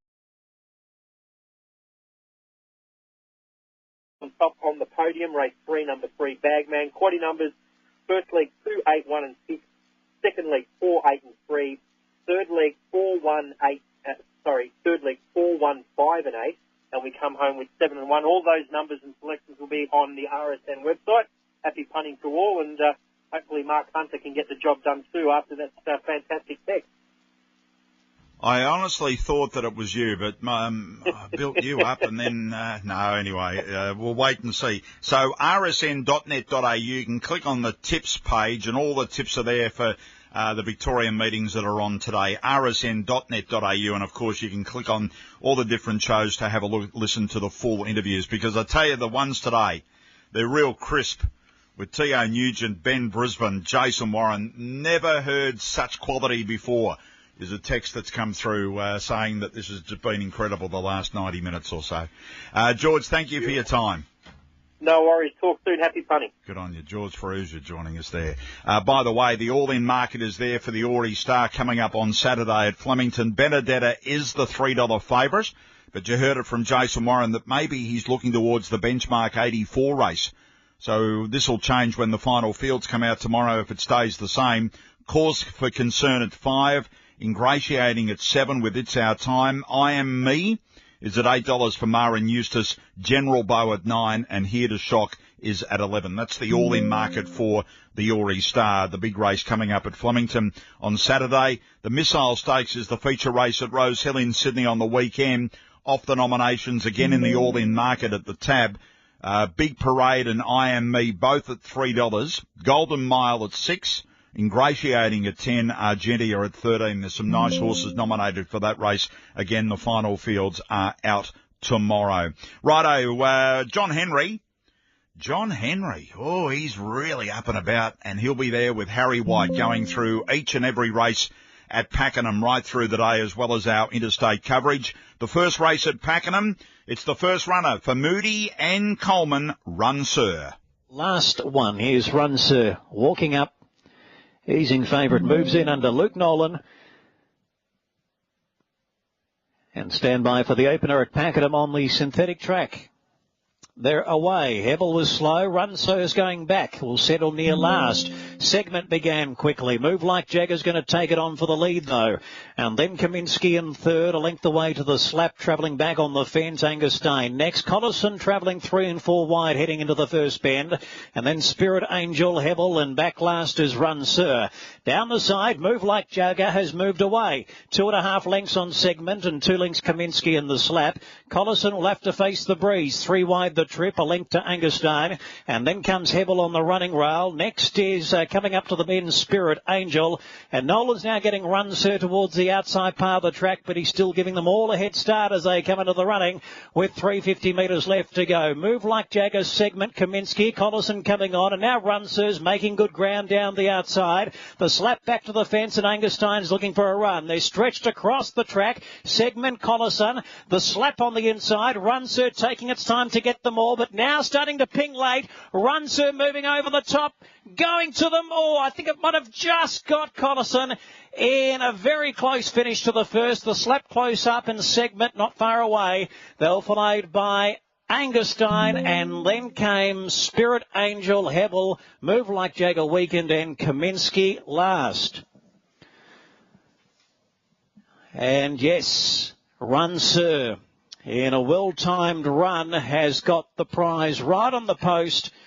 And what a way to start the Moody and Coleman training partnership. Run Sir settled last in the run. 1,100 metres, no doubt the bottom of its distance range, wanting every bit of the 1,100.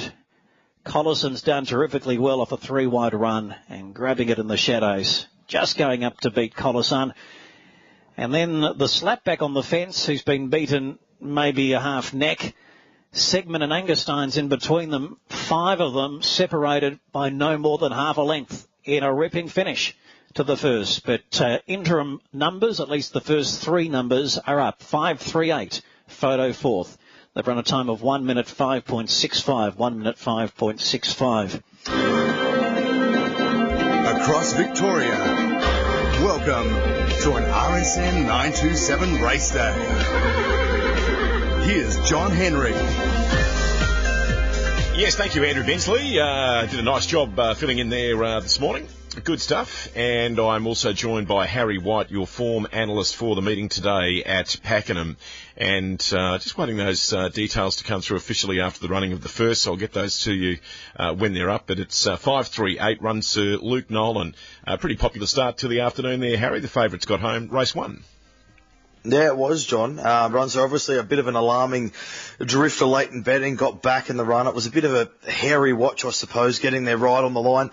I think that might be the first winner trained for Peter Moody, Catherine Coleman as an official training duo. So it'll be interesting to see if that is the case, and if it is, well done. But pretty straightforward Quinella there, John. Favourite, second. There was one, the outsider of the field, number 12, Hebel, that ran on quite well, I thought, much better than its first 2 runs this preparation. So that horse, I think, might be able to build off that, getting back and running on rather than racing on speed like it did 2 starts back. But all honours to the winner, and I think the second horse was pretty gallant in defeat after racing wide throughout as well.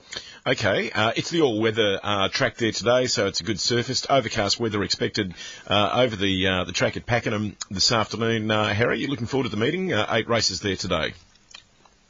I do love a Pakenham synthetic meeting, John, and I think it's generally when you and I team up on a Tuesday and the track always plays fairly. And if we had have started prior to 1, I probably would have gone with Run Sir, but I think there's some winners to be had on the card, and some have come up at a nice enough price for us as well. Okay, fantastic. All right, Adam Olzanski will be along shortly with a look at the Pakenham meeting for you and any changes from race 2 onwards very, very soon. Still no full official results that I can give you there after the... here they come now.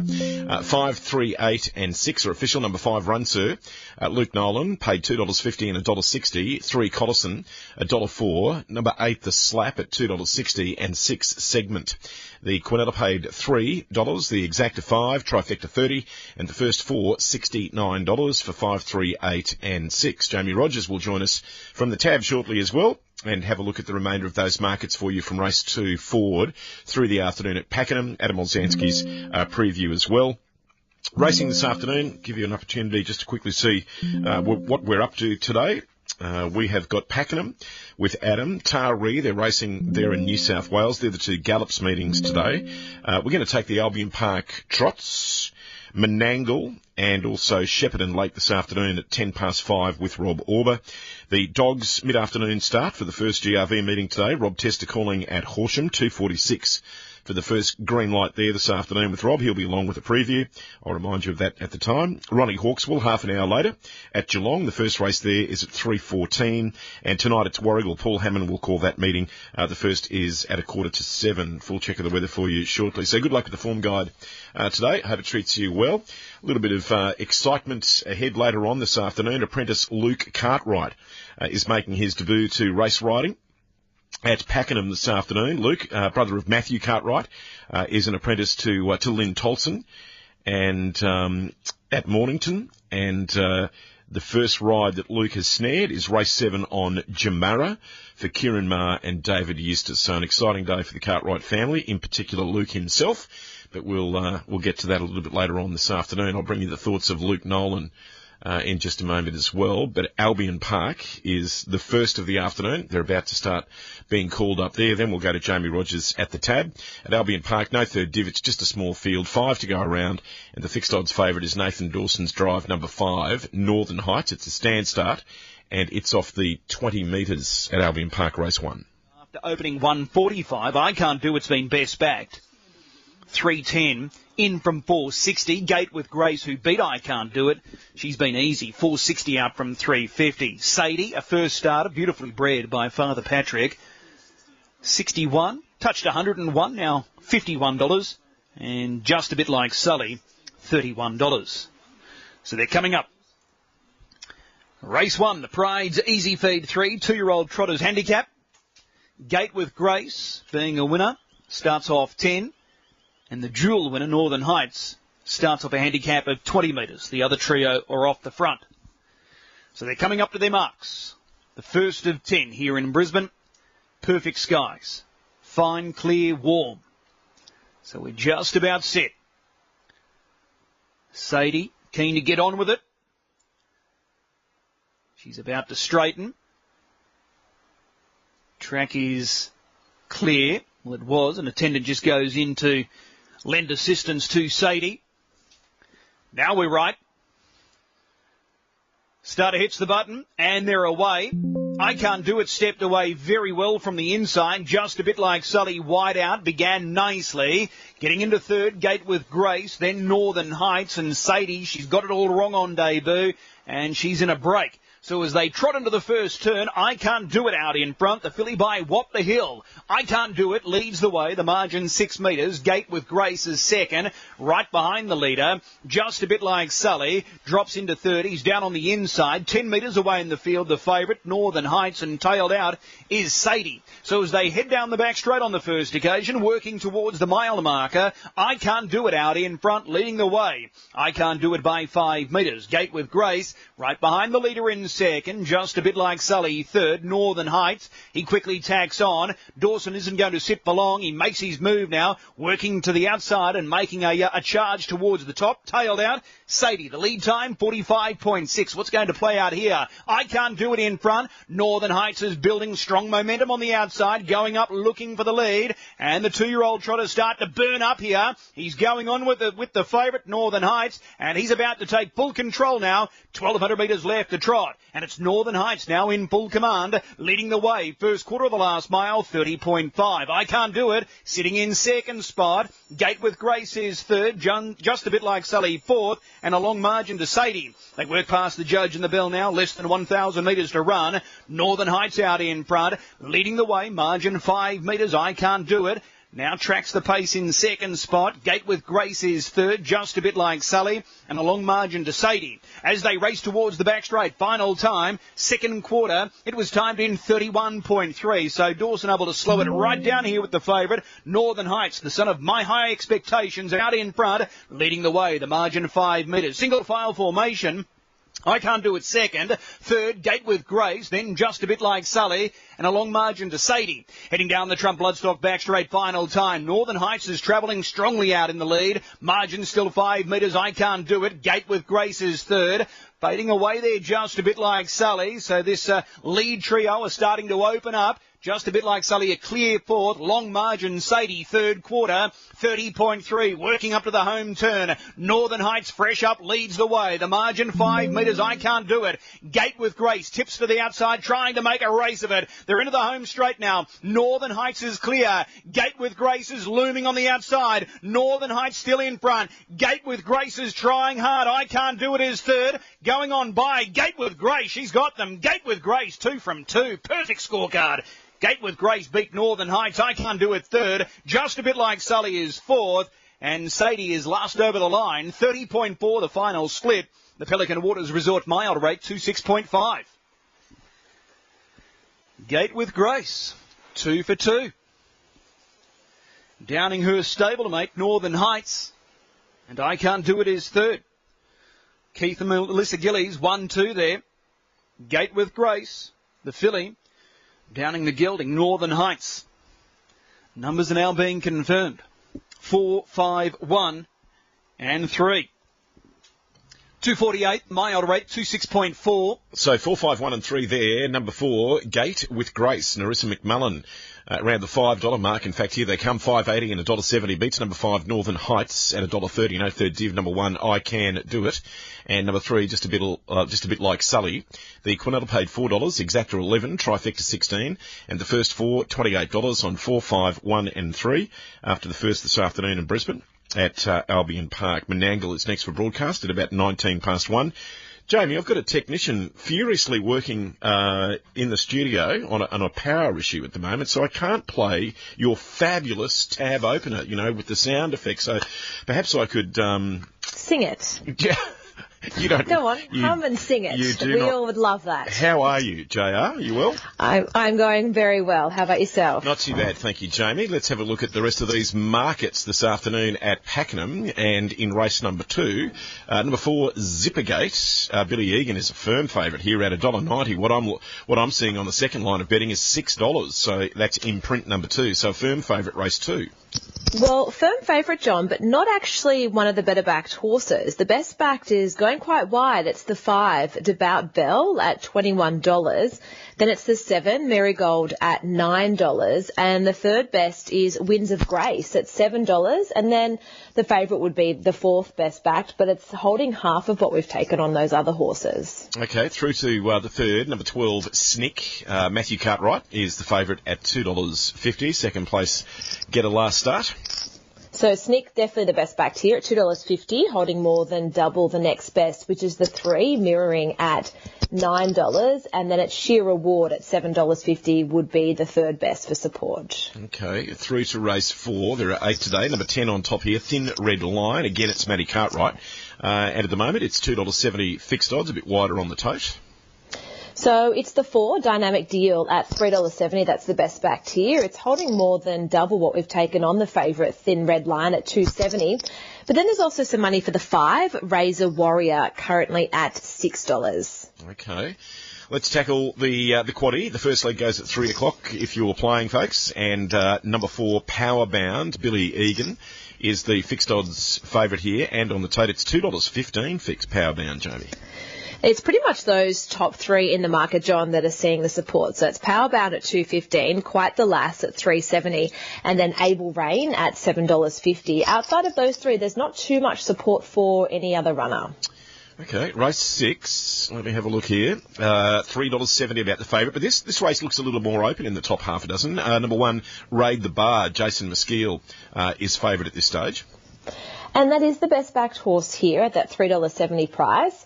Next best is the 7, Asturnishing at $7.50, and then it's the 2, True Grit at $4.80. Has also been popular, and we've also taken some money on the 3, Bossa Nova Lad at $5.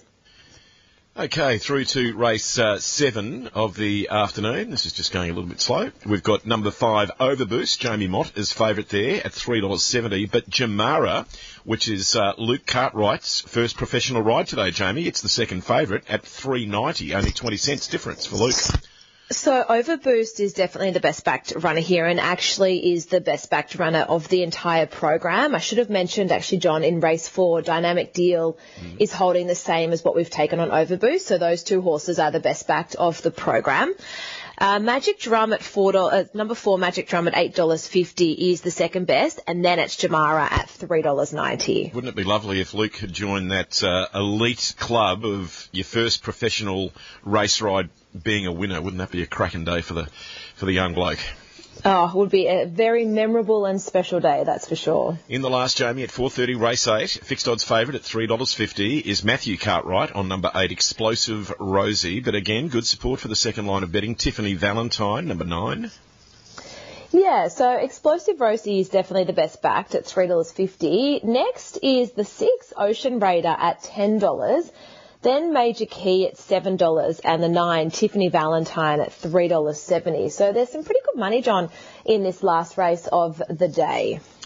Righto, Jamie, thank you. And you'll be back a little later this hour with a broader sports update. Have you been up watching the Matildas, the cricket? I certainly have. Well, I was at the Sporting Globe yesterday with Andrew Bensley, where they were doing their sports wrap. So before the Matildas match, we were there to preview all of the action, and it was great. So, no, it's been wonderful watching them, especially getting that 4-0 win over Canada. They needed to get the win, and they certainly did it in dominant fashion. We'll hear from you again shortly, Jamie. You will. Speak to you then. There's Jamie Rogers at the tab. Here's Luke Nolan after the first winning ride at Pakenham. Were you confident coming here today? Did you have any trials or gallops on this boy? I've had a little bit to do with him. I'll probably give him his last trial, and I'll probably galloped him since then as well. He doesn't stand out but he's very honest and he's very professional about his business, so he probably doesn't stand out as a result. But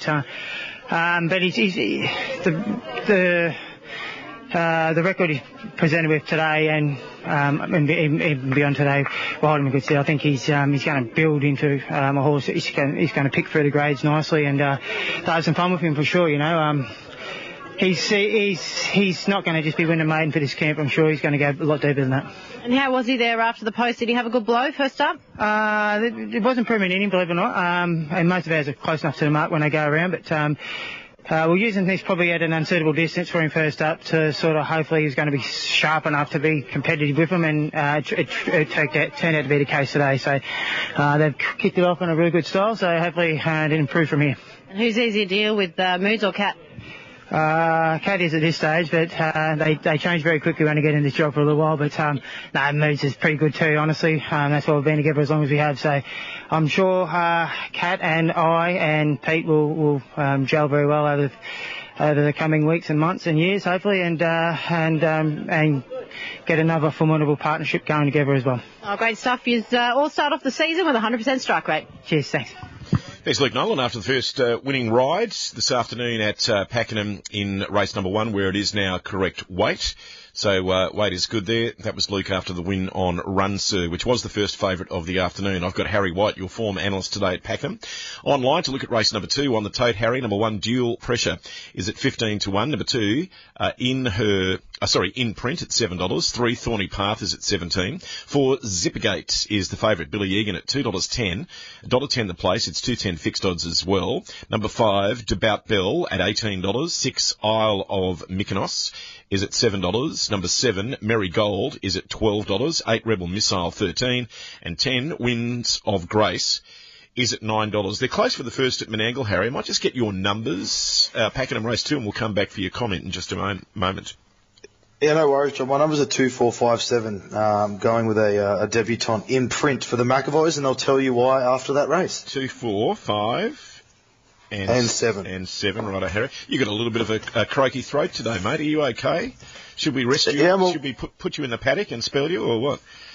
Oh, look, I'm probably due for a spell, but nothing to be concerned about, John. It's just a bit of a frog in the throat, a bit of a flu this time of year, but I'm in good spirits and hopefully trying to 大家 find 快 some 看， winners for 女 the 人每次 listeners. 和丈夫做完人体运动，都会偷偷去吃几颗药。谁料她的一举一动早就被装睡的丈夫发现，丈夫怎么也想不明白，自己结婚6年多，一直风雨无阻的耕地，可妻子的肚子始终都没有动静。于是到了第2天，趁着妻子去上班，他偷偷的拿着妻子常吃的药去医院化验，哪料医生的话让他顿时犹如晴天霹雳。这个就是咱们俗称的避孕药，但是呢，这是一种长期服用的避孕药。听完医生说的话，男人心如死灰的走出医院。此刻他的脑中想起和妻子吵架的情景。And another one making a mistake just after the start was right of reply. Beginning quickly now, Hold My Hat Doug is going to slide across and take up the front running. Spearing through the middle, Aldebaran Yahtzee. King City eases for a trail. And up on the inside, Tulsa Samurai's handy to them as they run out of the straight. They were followed by Keeper of the Plains about 8 metres away. Then came Dolly's Lure, Young Sun. They were followed by Flying Mandy, Ride of Reply and tailed right off in the races. Last Clansman. That's the order as they head into the back straight. 27.7 was the first quarter. And taking up the front running, it's Hold My Hat Doug. 4 metres 2 in second. Posse Tulsa Samurai. Third is Aldebaran Yahtzee. The favourite King City's fourth into the back. They were followed then by Keeper of the Plains about 6 or 7 metres away, then to Dolly's Lure. They were followed by Fly and Mandy. The next one is Young Sun. Ride of Reply and tailed right out of it is Last Clansman. 800 to run, 30 the quarter. 57.7 the half as they run their way down the back straight. And the leader is Hold My Hat Doug. 4 metres to the good of Tulsa Samurai, who's second. Third, Aldebaran Yahtzee. There's been no change in the order. Favourite King City fourth at the cages. And they were followed then by further back Keeper of the Plains. 4 metres away, Dolly's Lure. Ride of Reply tries to make some ground from Young Sun. And well out of its ground now is Fly and Mandy and tailed right out Last Clansman. But near the corner, 30.4 the split and the leader travels strongly. Tulsa Samurai made a mistake, and as they straighten up, it's Hold My Hat Doug, the leader. Straightens up in front, but Aldebaran Yahtzee's really giving chase and lets down with a big burst, and King City's on the premises as well. Big finish coming up where King City goes up on the outside of Aldebaran Yahtzee. It's King City and Aldebaran Yahtzee. King City with a slender margin. Aldebaran Yahtzee won't give it away. It's King City just in front. King City wins it. Favourite home, King City beats Aldebaran Yahtzee. Third home, flashing home, was Dolly's Lure. They were followed then by, further back in the field, Keeper of the Plains, followed by Hold My Hat Doug, Tulsa Samurai, Ride of Reply, Young Sun, Fly and Mandy was well back, and tailed right off was Last Clansman in a time of 1:57. Oh, it's just got there, I reckon. Judge will have a look at the image, but we wait for the number. But King City on the outside look to be doing fractionally the better, and it's got the verdict. 6 wins at 6 beats 4. 6 beats 4. 1:57.1 is the time. 5 gets third. It's 6-4-5 and 3 has run the fourth. 6-4-5 and 3 in 1:57.1. 27.7, 30, 30.4 home in 29. And the judge about to post the margins. It'd probably be about a half head on the line or thereabouts. It was King. So the favourite has won the first at Menangle today, the first of 8 races there. Number 6, King City, Ricky Elchin, $2 and $1 the place. Number 4, Aldebaran Yahtzee at $3.20. $5 Law, $3.20 as well. And number 3, Keeper of the Plains. The Quinella, $14, Exacta $22, Trifecta $235, and the first 4, $1,100 for 6, 4, 5 and 3. Harry White is your form analyst today at Pakenham, and he has gone 2, 4, 5 and 7 in race 2. Why, Harry? Why? Oh, I'm going with imprint number 2, the debutant for the McAvoys. I thought that there was a nice improving effort when second in a Ballarat synthetic jump out, so has already had exposure to this sort of surface. Nicely bred sort of horse as well. It was a $380,000 yearling purchase. And I think can be forward on debut. The drifting race favourite Zipper Gate was good on debut behind an odds on pop. My little gripe with that is that there was no market expectation about him. There was an $18 hope at Echuca, but look, it was a good enough effort. Billy Egan might be able to utilise that low draw and be forward, but as I said, is easing in the market late, so that could also be a little bit of cause for concern. One at a price that has been spec'd, Devout Bell, number 5, Tom Preble on claiming 2 kilos. I think could be a sharp improver. The run was much better than it looked first up there, so that should be a horse that you chuck into your wider exotics. And then number 7, Marigold, best of the rest. 2, 4, 5, 7. 2, 4, 5 and 7. Thank you, Harry. We'll come back and have a look at any late moves with him in just a moment. I'm just going to rip through the Pakenham changes that we have for you. In race 2, number 9, Shaggy's Grunt was the only scratching. So a field of 9 are about to go around, and 2, 4, 5 and 7, the selections from Harry White. In race 3, there are 2 pickup rides. Carleen Heffel has been assigned number 3, Maroring, and Jason Maskeel will ride number 8, William, and 13 through to 18. All the emergencies are the scratchings. Race number 4 of the afternoon, Paul Gatt picks up number 3, Coral Emperor. Jessica Booth is going to ride number 7, Turf Draw. And the late scratching that's in is number 12, which is Doc Bar. It's a late scratching. Race 5 is the first leg of the quaddie, and if you're playing today, it goes at 3 o'clock. Late scratching, number 10, Ward Boy. In fact, it's Wardy Boy, and take out 5 and 11 as well, 5 and 11. Through to race number 6, take out 4 and 10, 4 and 10. Race 7 of the afternoon, 7 and 11 have come out, 7 and 11. And in race 8, there are 2 pickup rides that you might not have. Luke Nolan is the first of those, who's just ridden the first winner. Luke will ride number 2, Twiggy Pop, at about 12 to 1 on the tote. And Jake Noonan has picked up number 13, Nevada Breeze.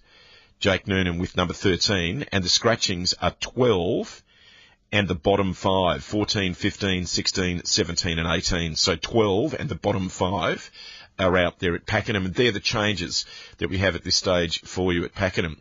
Now, as I mentioned at the top of the afternoon, we are taking Taree today.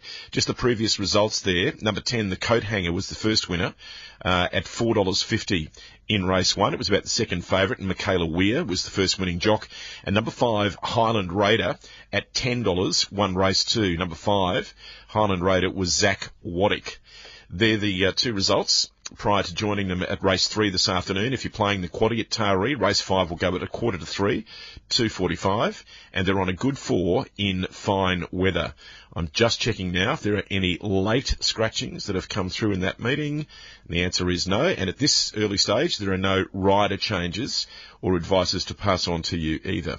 1 at RSN Racing and Sport. It could always be our shout with free barista made coffee for a year on McCafe. Just buy any eligible McCafe coffee on the My Maccas app for your chance to win. There are 25 winners every day. Limited time only. Ends 29th of the 8th, 23. Visit mcdonalds.com.au/coffeecom for full terms. Wednesday, the battlers went bang, bang. The Sandown best bet, tipped the night before at $13, got up. OK Cupid loves a scrap. Nice horse. Then in the next race, the battlers' one-out selection scored. Both were quaddie legs and helped one battler turn a $20 multi into over $1,500. And the quaddie killer found the 2 hard legs of the Murray Bridge quaddie that paid over $13,000. And Thursday's best bet at Kembla won at $23. Yep, the best bet at $23. Stop being tip favourites. Stop missing out and start having fun. Get the special spring and summer combo for just $440, saving over 50% with August thrown in free. Don't miss out. Get ready for another massive Roughy Battler spring at AussiePuntingBattler.com. Imagine what you could be buying instead. For free and confidential support, visit gamblinghelponline.org.au. Saturday, the road to spring starts at Flemington. RSN Racing and Sport is there for the Ori Star Handicap. Signal, and away they go.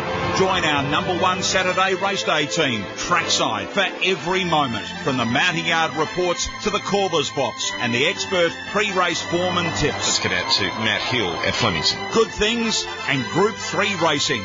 Join the number 1 team, Saturday, with RSN Racing and Sport. 1, getting close at Pakenham race 2. Harry White, are you seeing any late money moves?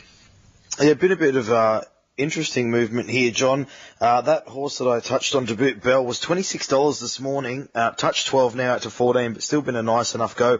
Winds of March, number 10, $11 this morning, $7.50 last time we spoke, now into $6. And the race favourite was $1.95 Zippergate, but out the door at $2.80. Should still jump as favourite, but there's been a handful of moves for some of the other runners, notably the 10 and the 5. Okay, and I'm seeing Marigold come in as well, $9.50 earlier this morning into $7, number 7 for Matty Cartwright. That's a short and a late as well. Yeah, Marigold's been supported as well. There's been a few of them. So it's basically just telling me that the punters are happy around to play around this favourite, but they're not 100% sure exactly who they want to pile into, so they're specking a few at better odds. 2, 4, 5 and 7. Thank you, Harry. 2, 4, 5 and 7 from Harry in this event. Here it is with Adam Olzanski at Pakenham, race 2. Thank you. Yes, they're moving in. And I was with Hutch on this one with Debut Bell. 21 into 14, thinking it could run better than the market expectation. Zipper Gate back in distance was a little question for me, and comes through a race where they all left the fence and he was able to make solid ground before getting into a reasonable part of the track. Now Marigold walking in with some backing there for Marigold. Here's Isle of Mykonos having its second start, and Thorny Path, another one for Matt Kumani, about to step up into the gates. The PRC membership's available now, of course, first day of the new racing season. Great opportunity to join a country racing club or renew your membership. And from the 1400, they're all in. Signals there, gates open, they're away. Dual Pressure was slow. Missed the start, and going back Rebel Missile as well. Marigold, one of the first to get going, and is leading from Isle of Mykonos at Imprinters, easing third. Winds of Grace wide on the track and over racing, now charging up into fourth as they head behind the big screen. When they left my view, Zippergate got into an awful position there and seemed to get close to heels. I didn't see it, being blindsided by the big screen, but it lost ground. I'll tell you in the replay. Then came Debut Bell, who gets up into fifth, followed by Thorny Path, and then comes Zippergate, who's back to third last, Dual Pressure, and back last is Rebel Missile. They head off the back, and it's Marigold leading. Marigold by 2 lengths. Imprint in second. Then comes Isle of Mykonos third, the inside of Winds of Grace. A length away to Debut Bell, getting a nice trail. 40 Paths come off the back, and then comes Zippergate, who's back on the inside and will need some luck from there. Here's Dual Pressure coming right around the outside of the field, and several lengths to Rebel Missile. It's Marigold leading into the straight. 2.5 lengths now on Imprint, then Winds of Grace. Down the outside, Dual Pressure's running on. Debut Bell in behind trying to pick up, but still Marigold with 3.5 lengths to spare. Dual Pressure now starts to get into its work and chase the leader. Marigold 100 out, still maintaining a big margin, and this is going to wallop them. Marigold won it by 3.5. Dual Pressure rolled down to the fence, didn't help it chasing the leader. Ran second, then came Thorny Path, followed by Imprint in behind those Winds of Grace, and then Zippergate in behind Rebel Missile and Isle of Mykonos. So Marigold, Matthew Cartwright, he's got a terrific hand today. I thought at 280 in the Jockey Challenge, he represented value as the second Jockey Challenge favourite. And he and John Sadler combined with, I think, 4 horses right throughout the day. And for mine, this was the least strongest of the 4. And the market responded with a little bit of interest late, 9 into $8. But once it controlled the race, it gave very little a chance. And Marigold, she has run there spaced for the them favourite. halfway down the from Taree. He's a minute for the favourite. $3.20 into $2.80, just back to $2.90. Star Emblem is 4 into $3.80, back to 4. And Seraphis is $4.60 out to $6. Lockdown Lad for Grant Buckley, $13 into $9.50, joins him in single figures with an obvious push tab fixed. Over now for a look at what's happening with the bookmakers, where Nochi de Coco is the favourite, and $3 into $2.90. Star Emblem best back to beat it for Ashley Morgan, $4.60 into $3.80, just goes back out to 4, and then Lockdown Lad firms everywhere with bookmakers 10, 12 into $9. Nochi de Coco placed 2 of 8 career starts, and those 2 placings have been from 4 runs this preparation. And last time out was here at this track and trip, where it ran second, beaten a neck behind Bockeen.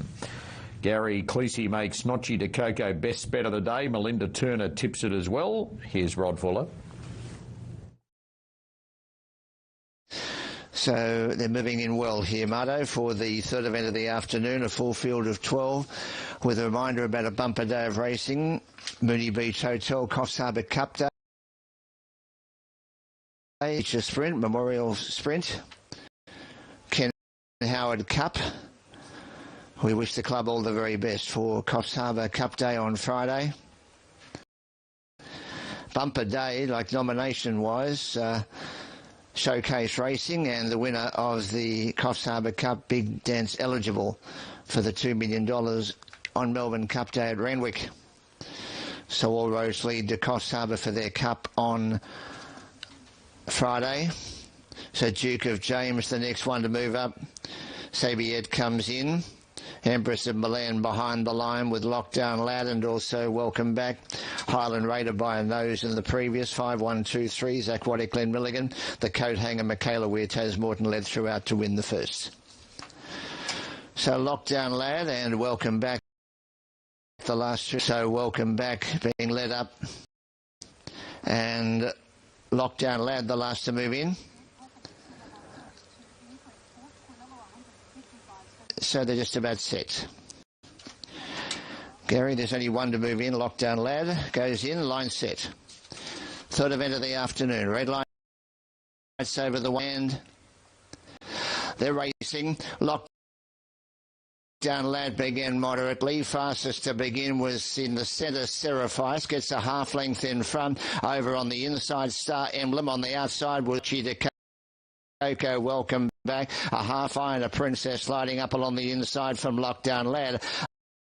A length and a half, Sabiet travelling on the inside of Miss Capricorn. 2 Duke of James, a length Empress of Milan, and 2 lengths away last of all was California Dreaming. Up towards the home turn, Grisdale takes Spirits Burn Deep to the lead. By a length over Seraphice second. Third placing on the inside, Star Emblem from Notchy to Coco. Lockdown Lads around them from I'm a Princess, Miss Capricorn, Duke of James, and Welcome Back. Well into the straight to the 250. Spirits Burn Deep just in front. Seraphice the middle. On the outside was Lockdown Lad. Behind those next was Star Emblem. Spirits Burn Deep in front. Notchy to Coco and Lockdown Lad aren't going to reach it. Spirits Burn Deep by a length. Second was from a blanket goes. Seraphice is there with Duke of James. Welcome Back, and also there was Mr. Sabiet, followed by I'm a Princess, California Dreaming, and last of all was Empress of Milan.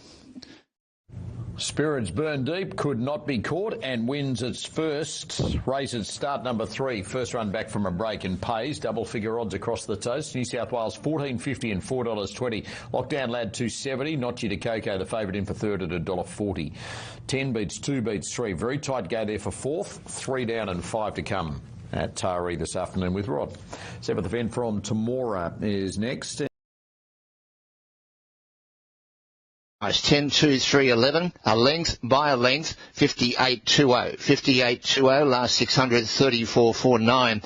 34.49, and the success to the 10, which is Spirits Burn Deep, Neil Osborne. Now trains out of Coffs Harbour. John Grosdale, the jockey of the 4-year-old bay mare by Deep Field out of Spirit Mania. So 10, 2, 3. Fourth has gone to number 11, Welcome Back. So 10, 2, 3 and 11 at Taree. Number 10, Spirits Burn Deep. Johnny Grosdale at a price, and those divs will be through in just a moment. I've got John Sadler and Matty Cartwright with Racing.com after the second win at Pakenham this afternoon. Now at Taree, number 10, Spirits Burn Deep at $12.40 and $3.50. Number 2, Lockdown Lad came second at $2.60. Number 3, Notchy to Coco played $1.40 and 11 Welcome Back. Quinella, $57. The Exacta, 117. Trifecta, 322. And the first 4, $3,819. 10, 2, 3 and 11. The running double 5 and 10 has paid $74. And here's Gemma with John Sadler first after the win at Pakenham.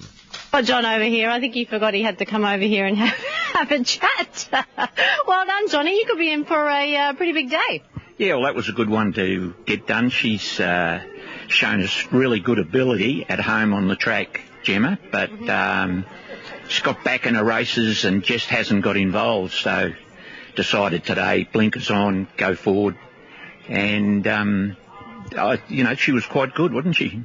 Oh, she was excellent. I'm just looking through her form, and her first 3 starts there, 7 lengths, and today she's won by a couple. Yeah, she's turned it around, and blinkers have made quite a difference. There's no doubt about that. She hasn't been concentrating, and she did today, and she's won well. And my partner, Shannon, Schiltz bred this horse, so it's a big thrill for Shannon and good honour. And I think there's more wins in store for this filly. We'll talk about breeding. She's by Gold Standard, who's doing an enormous job at stud, 43% strike rate of winners to runners, I think. And it doesn't surprise me that the horse has gone better with blinkers, because the stallion is by Sebring, and you would know they're funny horses, aren't they? They can be looky, they can be fresh, very quirky. So it doesn't surprise me here that the blinkers have sharpened her up here. Yeah, no, that's true. Actually, when Tom was up at Gaze, he rode Gold Standard in work, and he said he was a magnificent horse and really good mover, and probably a better racehorse than what his form even suggested. So it's no real shock that he's done well as a stallion. Yeah, well, he could take over from his father, the late Sebring. Let's have a chat here to Matt, and you've given him good support in your stable today. Go celebrate with the owners. Good on you, Gemma. Thank you. There's John Sadler, and I'll bring you Matty Cartwright shortly. We are getting a little bit close to Albion Park, though, for the next there, and I also want to get Harry White's early look for you for the next this afternoon at Pakenham, race number 3, Harry. Carleen Heffel has picked up a ride with number 3. Jason Maskeel will ride number 8. And it's a good field of 12 to go round. Snickers, the favourite, Harry, fixed at $2.60. Matthew Cartwright looking for a double with the favourite. How are you seeing the next race 3, your early look?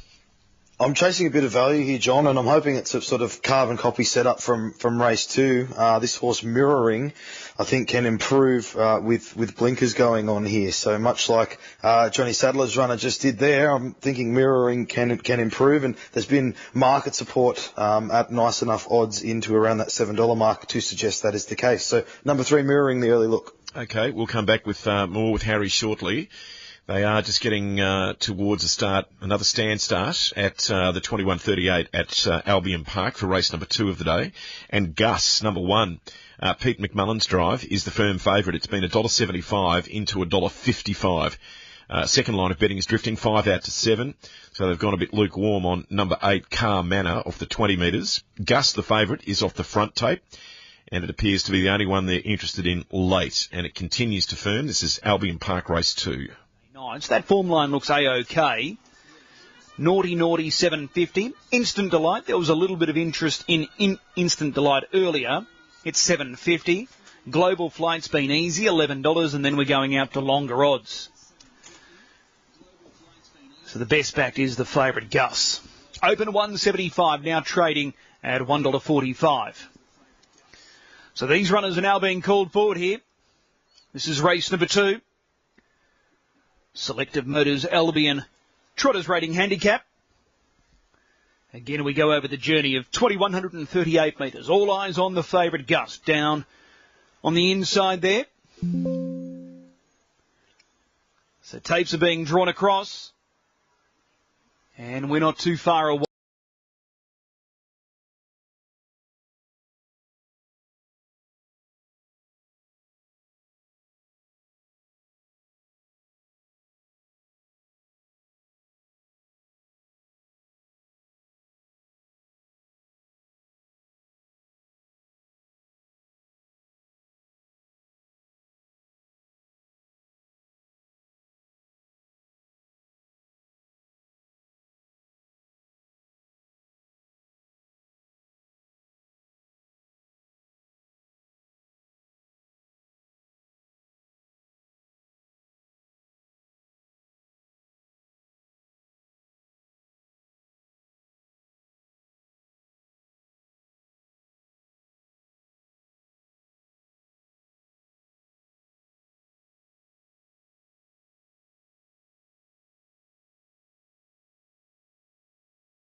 10, 2, 3, 11, a length by a length, 58.20. 58.20, last 600, 34.49, 34.49, and the success to the 10, which is Spirits Burn Deep, Neil Osborne.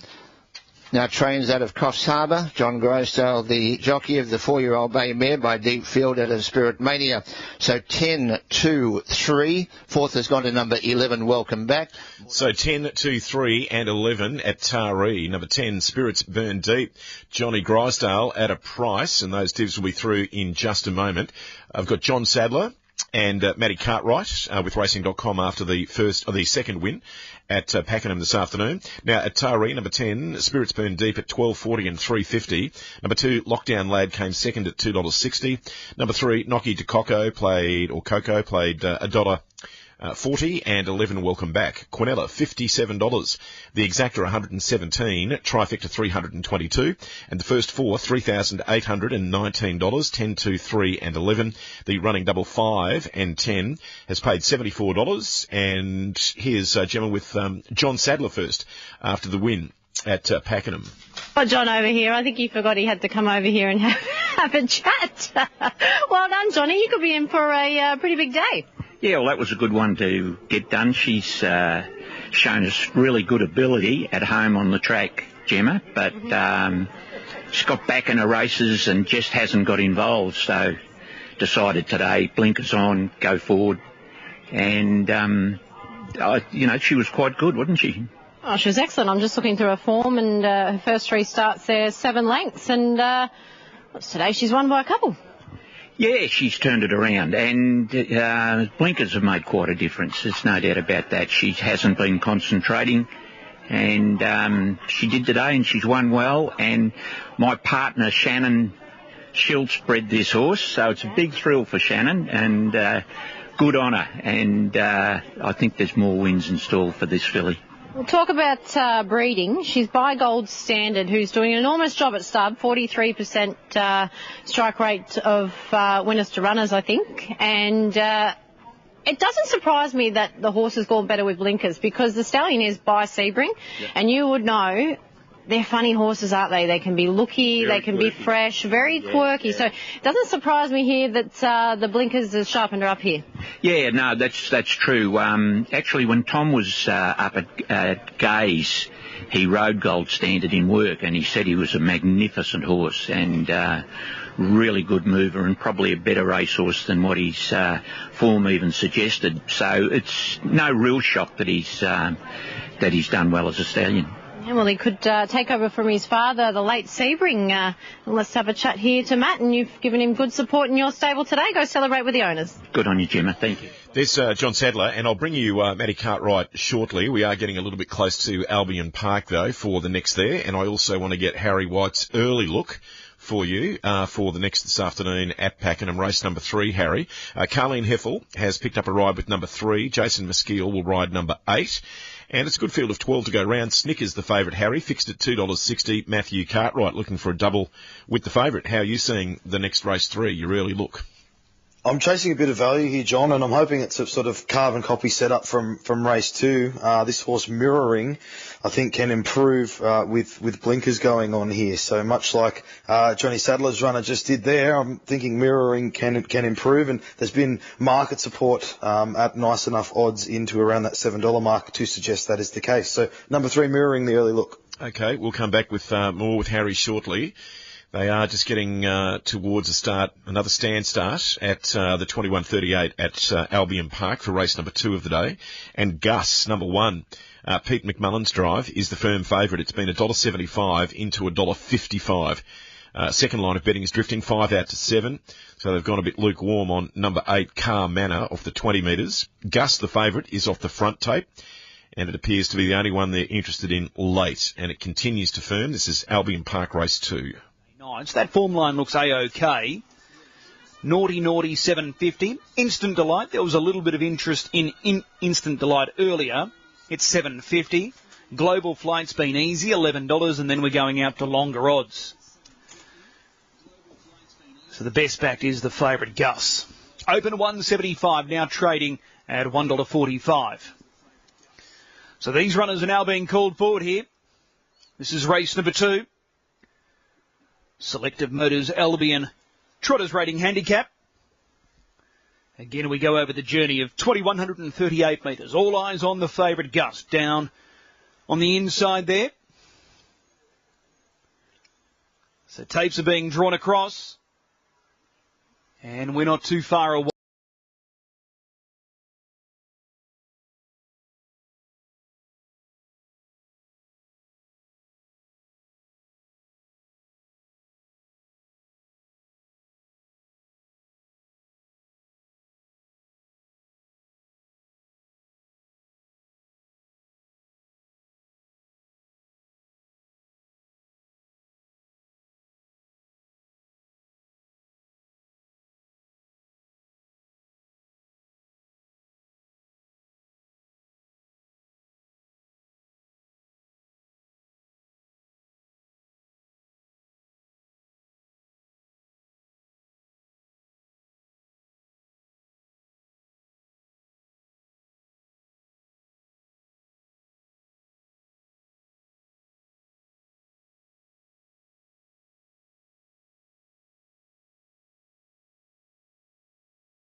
10, 2, 3, 11, a length by a length, 58.20. 58.20, last 600, 34.49, 34.49, and the success to the 10, which is Spirits Burn Deep, Neil Osborne.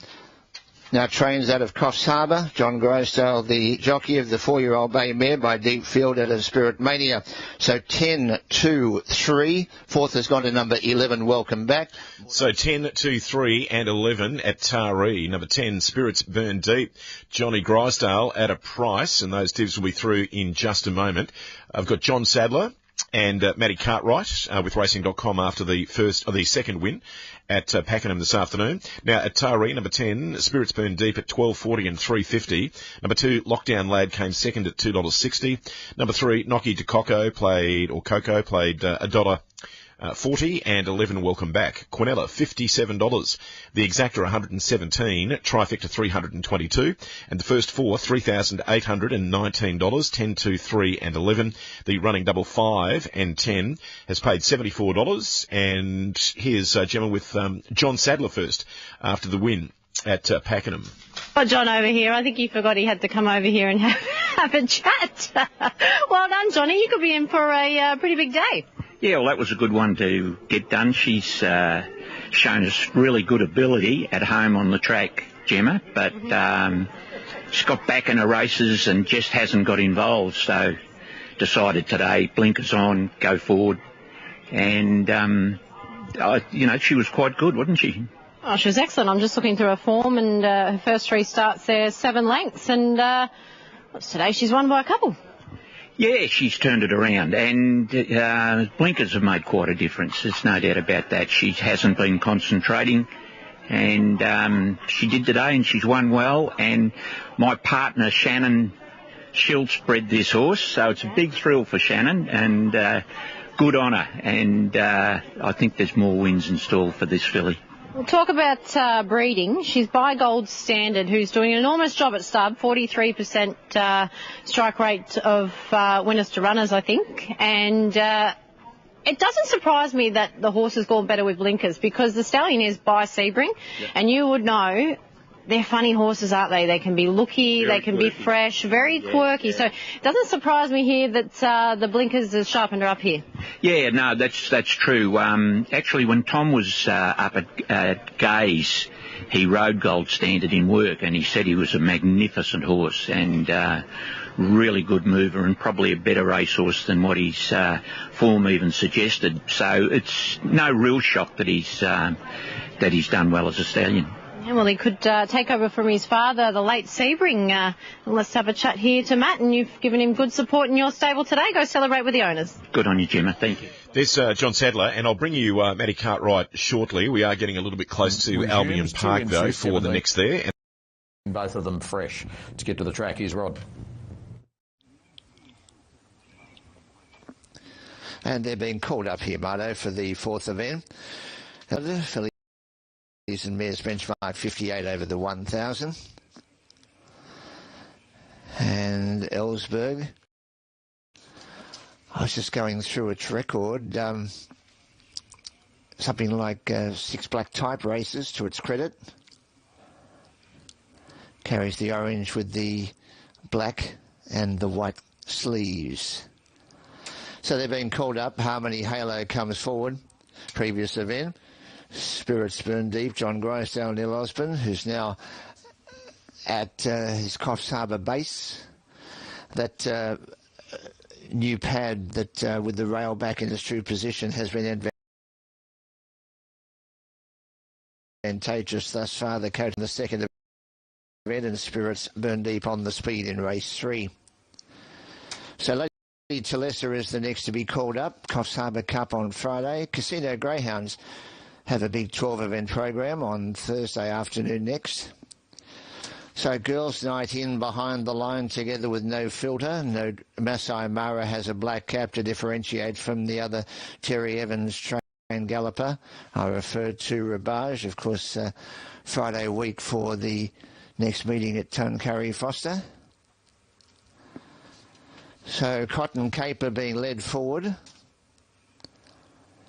No Filter. A Tender Lady, the Neon Night, Golden Galaxy, Girls Night In, and Masai Mara. So only about 5 to be noon.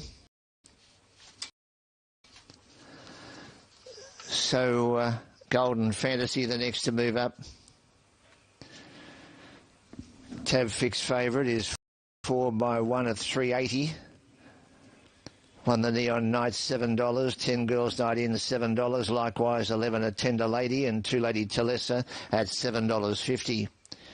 Golden Fantasy, the next one to be led up, although I noticed that Zoe Hunt has dismounted from the Neon Night. Zoe, one of our promising 4-kilo apprentices, had her first ride here last week. Do all the best with her career, Zoe. But she's out of the saddle on the Neon Night. So we're 2 minutes past the advertised start time. So we've got news coming to hand from the stewards. Barriers were just off centre, so they're Okay. So the reason for the delay, just a repositioning job with the barrier stalls. Repositioning with the barrier stalls, that's been completed, so they come forward again. So Harmony Halo goes up. So still Zoe Hunt out of the saddle on the Mark Chevalier trained mare, the Neon Night. So just a slight adjustment with the barrier stalls, that's been completed. So hopefully they'll sneak up for this upcoming event, the Neon Night.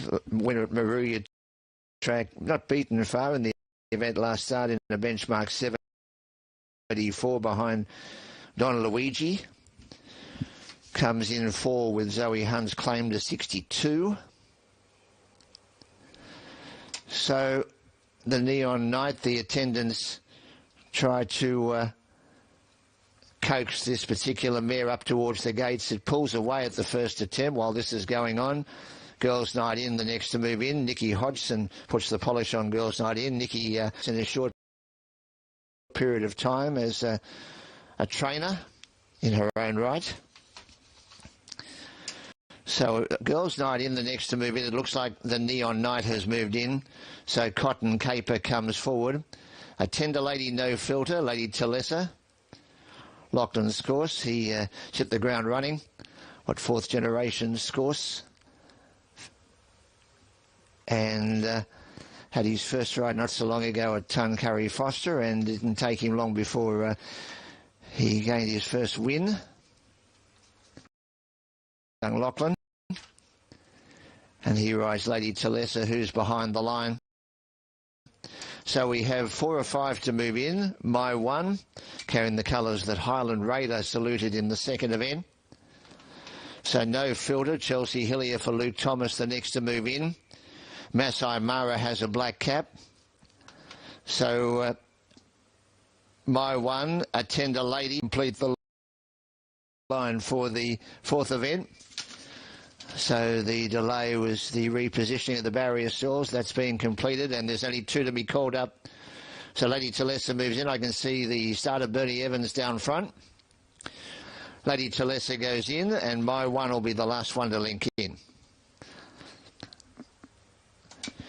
Mel, the last of the runners being called up for the 4th event. So My One completes the line. Set Taree, race 4, over the 1,000. Red lights blink, they stand. Perfect line. And they're off and racing. Out the back was the nicest to begin, was Girls Side In, eyeball by Lady Talessa, who gets a half in front of it. Golden Fantasy third, followed on the outside of Cotton Caper. They're out by 2 No Filter, 3 Masai Mara, 4 lengths to Harmony Halo next to last, and after bluing the start, Neon Knight is last of all, spotting leader about 20 lengths. Lady Talessa to the 500, a half length in front of Golden Fantasy. Third the middle was Rabage, followed on the outside now, making good ground, a Tender Lady, although be it 4 wide. Girls Night In is behind those, followed by Cotton Caper, and the others headed by No Filter. Into the straight 250 out. Lady Talessa on the inside, Golden Fantasy the middle, Rabage and My One's bullocking into the clear. No Filter trying to get a run. Lady Talessa in front. On the outside was Girls Night In, Lady Talessa, Girls Night In, Girls Night In from either Lady Talessa or My One. Behind those, Rabage, No Filter, a Tender Lady, and also Masai Mara. Next, Golden Fantasy, Cotton Caper, Harmony Halo, and after bluing the start, the Neon Knight back at the tail of the field. So it looks like the middle will get the verdict there. Girls Night In under Grant Buckley. And reckon it's going to be 10 from either 2 and 4. 3 winds up in 4th position. But it looks to be a margin to my eye. Girls Night In. We'll flash that result when it's confirmed. But I reckon 10 and a photo between 2 and 4 ahead of 3. 10, 2, 4, 3, they're the numbers. 10, 2, 4, 3. We owe you the totes for a Girls Night In's win. Third event, Albion Park is off a stand start. We're hard upon the clock. Set Me Free favourite, $5.50 into $4. Leapfrogging a couple into top spot and best backed. Here's Mr. Chris Barsby. Pagger, number 8, has moved a little bit, $13 into 10. Now 11, but Phenomenal, number 9, is the mover. Mocha Francie, off the 50 metres, is favourite though. Nathan Dawson, number 11. Currently, now it's Set Me Free. They're backing Set Me Free into equal favourite, number 2, with the 11. 10, 2, 4, 3, Taree. Here's Albion Park. Scratching here, number 1, Get Over Rover. So Set Me Free will start on the inside, normally a really good beginner. Open 550, Set Me Free now 4. The Reaper, 420 into 370, now 440. Phenomenal, 6 into 480. Mocha Francie, 440 to 370, now 390. So we're getting closer. Race number 3 on the card. Tapes now release, and they're away. Set Me Free's coming away in a full stretch break. Best out Aurora, straight to the early lead. The Reaper lands in second. Moving into third, Get Used to It. Going up along the inside, Natty Pagger, Supplanter, Phenomenal away nicely. Just Call Me Molly. Mocha Francie, Donna Brasco, Hammers on the inside. Every second counts, and I put the Moz on Set Me Free, normally foolproof. Danced away, missed it by at least 45 metres. Racing into the back straight, Aurora's out in front. Aurora shows the way, leading it by 4 metres. Moving up on the outside, Get Used to It, the first starter. Leaders back, the Reaper. Natty Pagger is fourth. Next, Supplanter. A break of some 12 metres. Phenomenal. Down on the inside, Hammerson. Just Call Me Molly. Next, Mocha Francie. Donna Brasco just going a little roughly. Passed by every second counts. And about 15 away at the tail. Set Me Free. 44.5 the lead time, out in front and showing the way. It's Aurora. Aurora looking for an all-the-way victory. The margin 5 metres. Get Used to It. He's caught without cover in second. Leaders back, the Reaper. Supplanter lands 1-1. Natty Pagger. Fifth, 3 back the inside. Phenomenal's going to find the back of Supplanter. Hammerson's down on the inside. Just Call Me Molly. Mocha Francie. Next, every second counts. Donna Brasco. Set Me Free is at the tail. The first quarter of the last mile. 30.8. They reach the judge and the bell.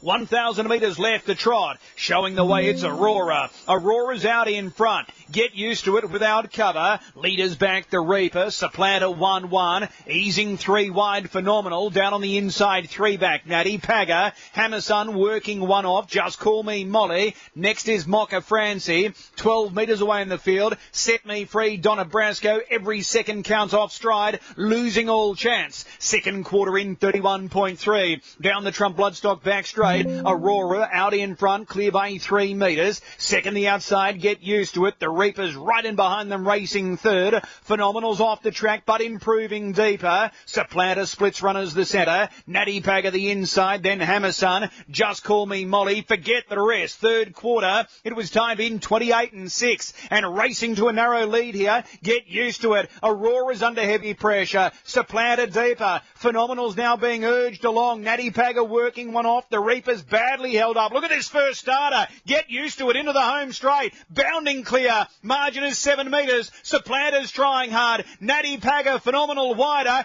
Get Used to It in front. Did all the hard work. Pulls away and wins impressively. Get Used to It. Get Used to It. He bolted in. Second, Supplanter. Natty Pagger, the Reaper, fourth. Then Hammerson, Aurora, Phenomenal, Just Call Me Molly, a break back in the field, Set Me Free, Donna Brasco, every second counts, and Mocha Francie, a couple of rough ones over the last 600 metres at the tail. Final split, it was timed in 29.2, the Pelican Waters Resort mile rate, 24.4. Get Used to It. Crikey, number 6, Get Used to It. For Kylie Rasmussen is going to pay about $30. Number 5, Supplanter, it'll pay about $20. And number 8, Natty Pagger is into third spot there at Albion Park. Some big sums coming up there. Taree, number 10, Girls Night In, paid $6.50 and $2.50. Number 2, Lady Toulouse at $2.90. Number 4, My One, $1.80. And 3, No Filter. The Quinella, $23. Exacta, $48. Trifecta, $251. First 4 is $2,000 and $29. It is 10, 2, 4 and 3. The early quaddie there today, 10, 5, double 10, 3,919. And the running double, a pair of 10s, paid $78. And that's at Taree, just awaiting correct weight after the fourth. Just a reminder, when we go back there, it is the first leg of the quaddie. 22 past 2, more from Albion Park shortly. With a market though, let's get to Harry White and his selections at Pakenham. Now, an RSN Racing and Sport Market Update. Just a reminder, if you've just joined us, number 12, Doc Bar, was a late scratching in this event. Number 1, Briefs in Manhattan at $10. 2, Cable Glow, $23. Number 3, Coral Emperor, $7.30 is a pickup ride, Paul Gatt. Number 4, Dynamic Deal, $3.60. 5, Razor Warrior, $7, now $6.90. Just updating on screen into $6.90, firming. Number 7, Turf Draw at $112 is a pickup ride for Jessica Booth. Number 8, Lorry Blue is at $10. Number 9, Shakalata is at 60 to 1. 10, the Thin Red Line is the favourite, $2.70 on the total. $1.20 the place. It's $2.50 fixed odds. Matthew Cartwright is with it. And number 13, Star Mania is at 120 to 1. Harry White's race 4 Pakenham. My numbers are 10, 4, 3 and 1. I'm going to stick with John Sadler and Matty Cartwright. Thin Red Line. Thought it was a pretty good debut run. And I thought would be strong in the market here, and that's certainly the case. I think that this race really does have a pretty long tail to it, and there's been plenty of horses that have had plenty of chances. So the fact that this horse has only had one start and was quite good there, I think at least has that progressive factor about it. Number 4, Dynamic Deal. Was pretty good. Second up, only found one better from a good gate, can be forward again. And it is deservedly right in the market on the back of that effort. Number 3, Coral Emperor, fitter third up. Again, looks well placed. Just might need some luck from that wide draw. And then number 1, Briefs in Manhattan. Very race fit, been up a while. I don't think there's any sort of improvement to come, but did work home well to the line in its most recent run. And Razor Warrior has been spec'd in betting, but I've been through this before with you, John. This is Victoria's most consistent maiden horse, who's always kept very safe in betting. But today could be the day for him. 10-4-3-1. Harry, thank you. 10-4-3-1. The Dogs this afternoon at Horsham are about to get underway in just over 20 minutes at 2:46. Rob Tester is your caller. And here is the great Rob Tester with his preview at the Horsham Dogs. Rob. Good on you, John. Thank you. Good afternoon to you. Warm good afternoon all. It's 15 degrees, overcast weather here at Horsham. No sign of any rain for the moment. And we've got 12 races on a good track. It's a good little program, a few shorties later in the day, but generally it looks like a good punting program. If you can stick with us, our best is very late. Race 12, number 6, Red Strand. Good record at this venue.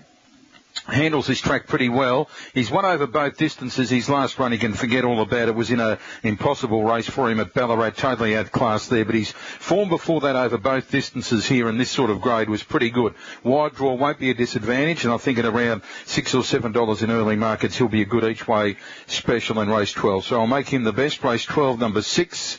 Looking at the quaddie, there's going to be a shorty or two, well, at least one shorty in the middle of it, so we'll try and load up around it. In the first leg, it's 3-6-8, Crackerjack King, a Holy Reckon Elite Blazer. Silverbread tips himself in the second leg. He's a wonderful chaser and should win again. So 3-6-8 into 6 in the second leg, then 6, 7, 8 and 1 in the third leg, home with 5 and 3 in the final leg. 3-6-8 into 6 on its own, 6, 7, 8, 1, home with 5 and 3, best race 12, number 6. No late scratchings, track good, weather slightly overcast but 15 degrees, generally pleasant day for a John, and we'll kick the day off here in 20 minutes at 2:46. Good luck. Good on you, Rob. Thank you, mate, and good calling as always. Rob Tester there ahead of Horsham. It's 2:26 at RSN Racing and Sport. RSN's Breakfast with Half, with Daniel Harford. There has been an enormous amount happening in the world of football and sport in the last 24 hours. We spoke about that and a whole lot more on Breakfast. We caught up with Adam Peacock after the night before where the Matildas brained Canada 4-0. They were waltzing through to the second phase. Fantastic night, and I shouldn't have been surprised by that stadium being full to the brim. Man, what an atmosphere. That joint was rattling last night.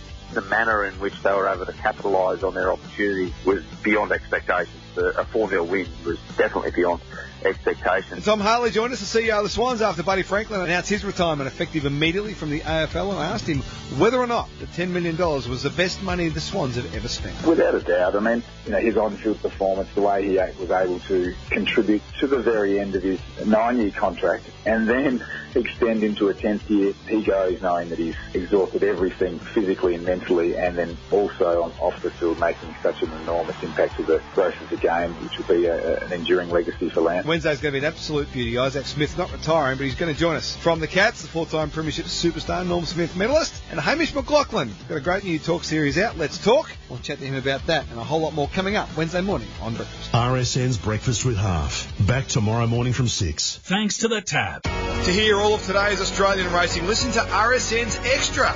That's on digital radio in Melbourne, on the RSN app, and streaming at rsn.net.au. Get live racing on tap with the Tab app. See every earth-shattering race live. With not one, not two, but all 3 Sky Racing channels. Plus tips from Sky experts. And a bit of this. Come on! This too. Some of this. And this. For all 3 Sky Racing channels on tap, download the Tab app. What's gambling really costing you? For free and confidential support, visit gamblinghelponline.org.au. Become a weekend witness every Monday at 7 on Breakfast with Half. 28 past 2. Now at Albion Park, it's all clear as I give you these. 6, 5, 8 and 4. Number 6, Get Used to It, at $30.40 the win, $6.30 the place. Number 5, Supplanter, paid $17.80 the place. Number 8, Natty Pagger, at $3.04 the Reaper. Quinella, $458. The Exacta, $603. The Trifecta, $4,160. And the first 4 is a jackpot of $1,700 at Albion Park. So 6, 5, 8 and 4, the running double 1 and 6 paid $19.40. There's a minute to go, Harry Weiss at Pakenham. Are you seeing any late moves? Your numbers. Again, I've just got them here, Harry. You are 10, 4, 3, 1. Any late moves? The thin red line will start clear-cut favourite. Dynamic Deal, who was the second market elect, has been 4 out to 5. Razor Warrior, 6 into 5. So there's been a little bit of a nibble there. Briefs in Manhattan, 8 into 650. And Coral Emperor is the one that's gone the other way. 460 this morning, out to $8.50. And then a little bit of specking for Laurie Blue, $13 into 10. But looks pretty much one-way traffic for thin red line. And there's a few brave punters that think Razor Warrior can knock off his maiden at start 39 today. Wouldn't that be great for connections, Harry? Oh, it would be. I love watching him. He's always very consistent.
He just can't get the maiden out of the way. But as I touched on when we did... Giga kick moves up, nailed it! Lunar Flare at the 150, 4 lengths, 5 lengths in front. Happy new racing year. And a Melbourne Cup journey starts here. It starts now on RSN, Racing and Sport.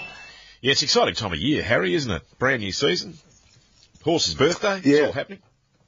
Oh, there you go. It is all happening. Yeah, no, the new season always, spring sort of getting closer and closer.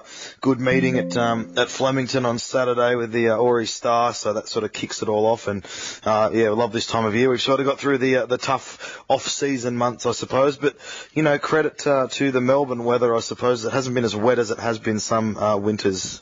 Well, you've just put $140 odd in our kick. With your first 4 there, Harry, 146, so let's spend it on a quaddie. How are you playing your quaddie at Pakenham today? Yeah, we'll only need $96 if you want the full dividend of my quaddie today. Far as the first leg goes, there is a short price favourite there who I do have on top, but I want a bit of insurance and a couple at better prices to inject a bit of value should the favourite get beaten. So first leg of the Pakenham quaddie, you'll have numbers 4, 6 and 8.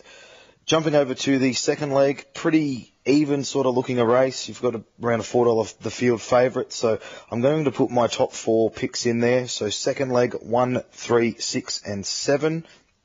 Third leg of the quaddie, I'm hoping that Luke Cartwright makes a debut win for his riding career with Jamara, but again, I don't think it's as clear cut as that, so I'm having 4 runners in here, numbers 1, 3, 5 and 9. And then in the last race, this is where we trim up to get a percentage. I think there's only 2 key winning hopes here, and that's numbers 8 and 9. So 96 combinations, John. I'll quickly recap. Quaddie, first leg 4, 6, 8. Second leg 1, 3, 6, 7. Third leg 1, 3, 5, 9. Last leg numbers 8 and 9. Righto, Harry, thank you, mate. And we'll come back and have a look at the 5th as a race in its own right with you shortly. But they are loading at Taree, where it is the first leg of the quaddie. And number 4... Zenardi's Lane.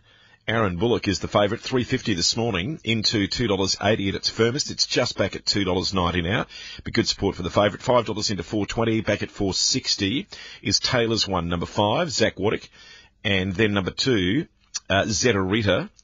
Digger McClellan today. It's easing, $4.40 out to $6.50. $11 into $9.50, just a little nibble late for Bell Zen, number 8, Ashley Morgan.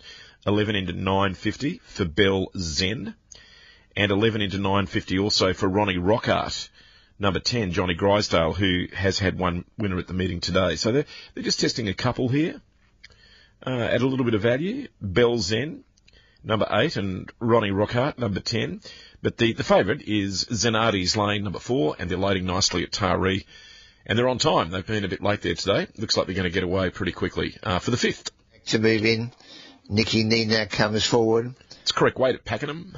Next to move in, the Glen Milligan trained stablemate, She Have and Taylor's One going together. Menangle number 4, Sure Thing Captain, $2.20 and $1.40. One Dangerous, $1.10. No Third Div, number 6, Model Blano.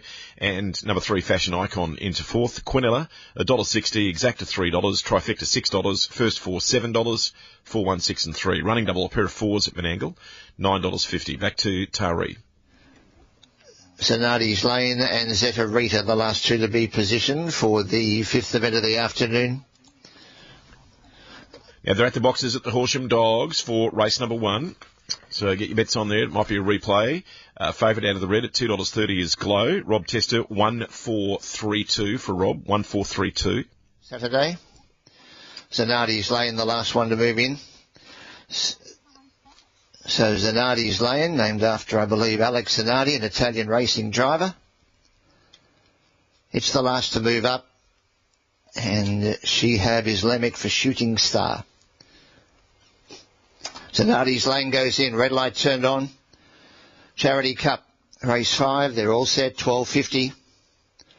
Racing. No More Talk, beaten for early speed by Ronnie Rockhart, who gets a nick in front of it. Third, Birkinson, followed by Zeta Rita, who works up hard on the outside, taking stock, and Zeta Rita serving it up to No More Talk, who's over racing. Ronnie Rockhart, third, Birkinson, fourth, followed by Taylor's one on the outside of Nicky Ninak. Zanardi's Lane worse than midfield. Belsen next to last, and a half length away last of all was Shehab at the 800 metres. No More Talk probes up along the inside, holds out Zeta Rita. Third, the outside, Taylor's one, who challenges for the front. Zanardi's Lane gets the tag behind it, followed by Nicky Ninak on the outside of Birkinson.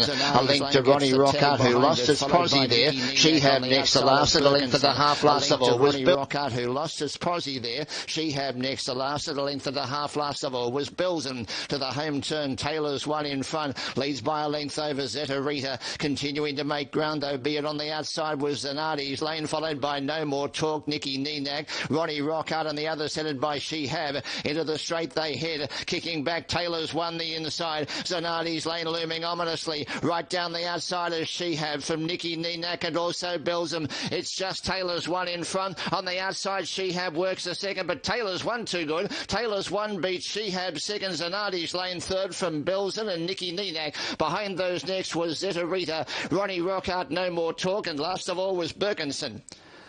Taylor's won the 5. Gives Zach Waddick a double and pays 5 Shehab and Zanardi's Lane. So it's 5, 3, 4, 8 winds as 1. Racing really consistently. This preparation chalks up win 3 at start number 8.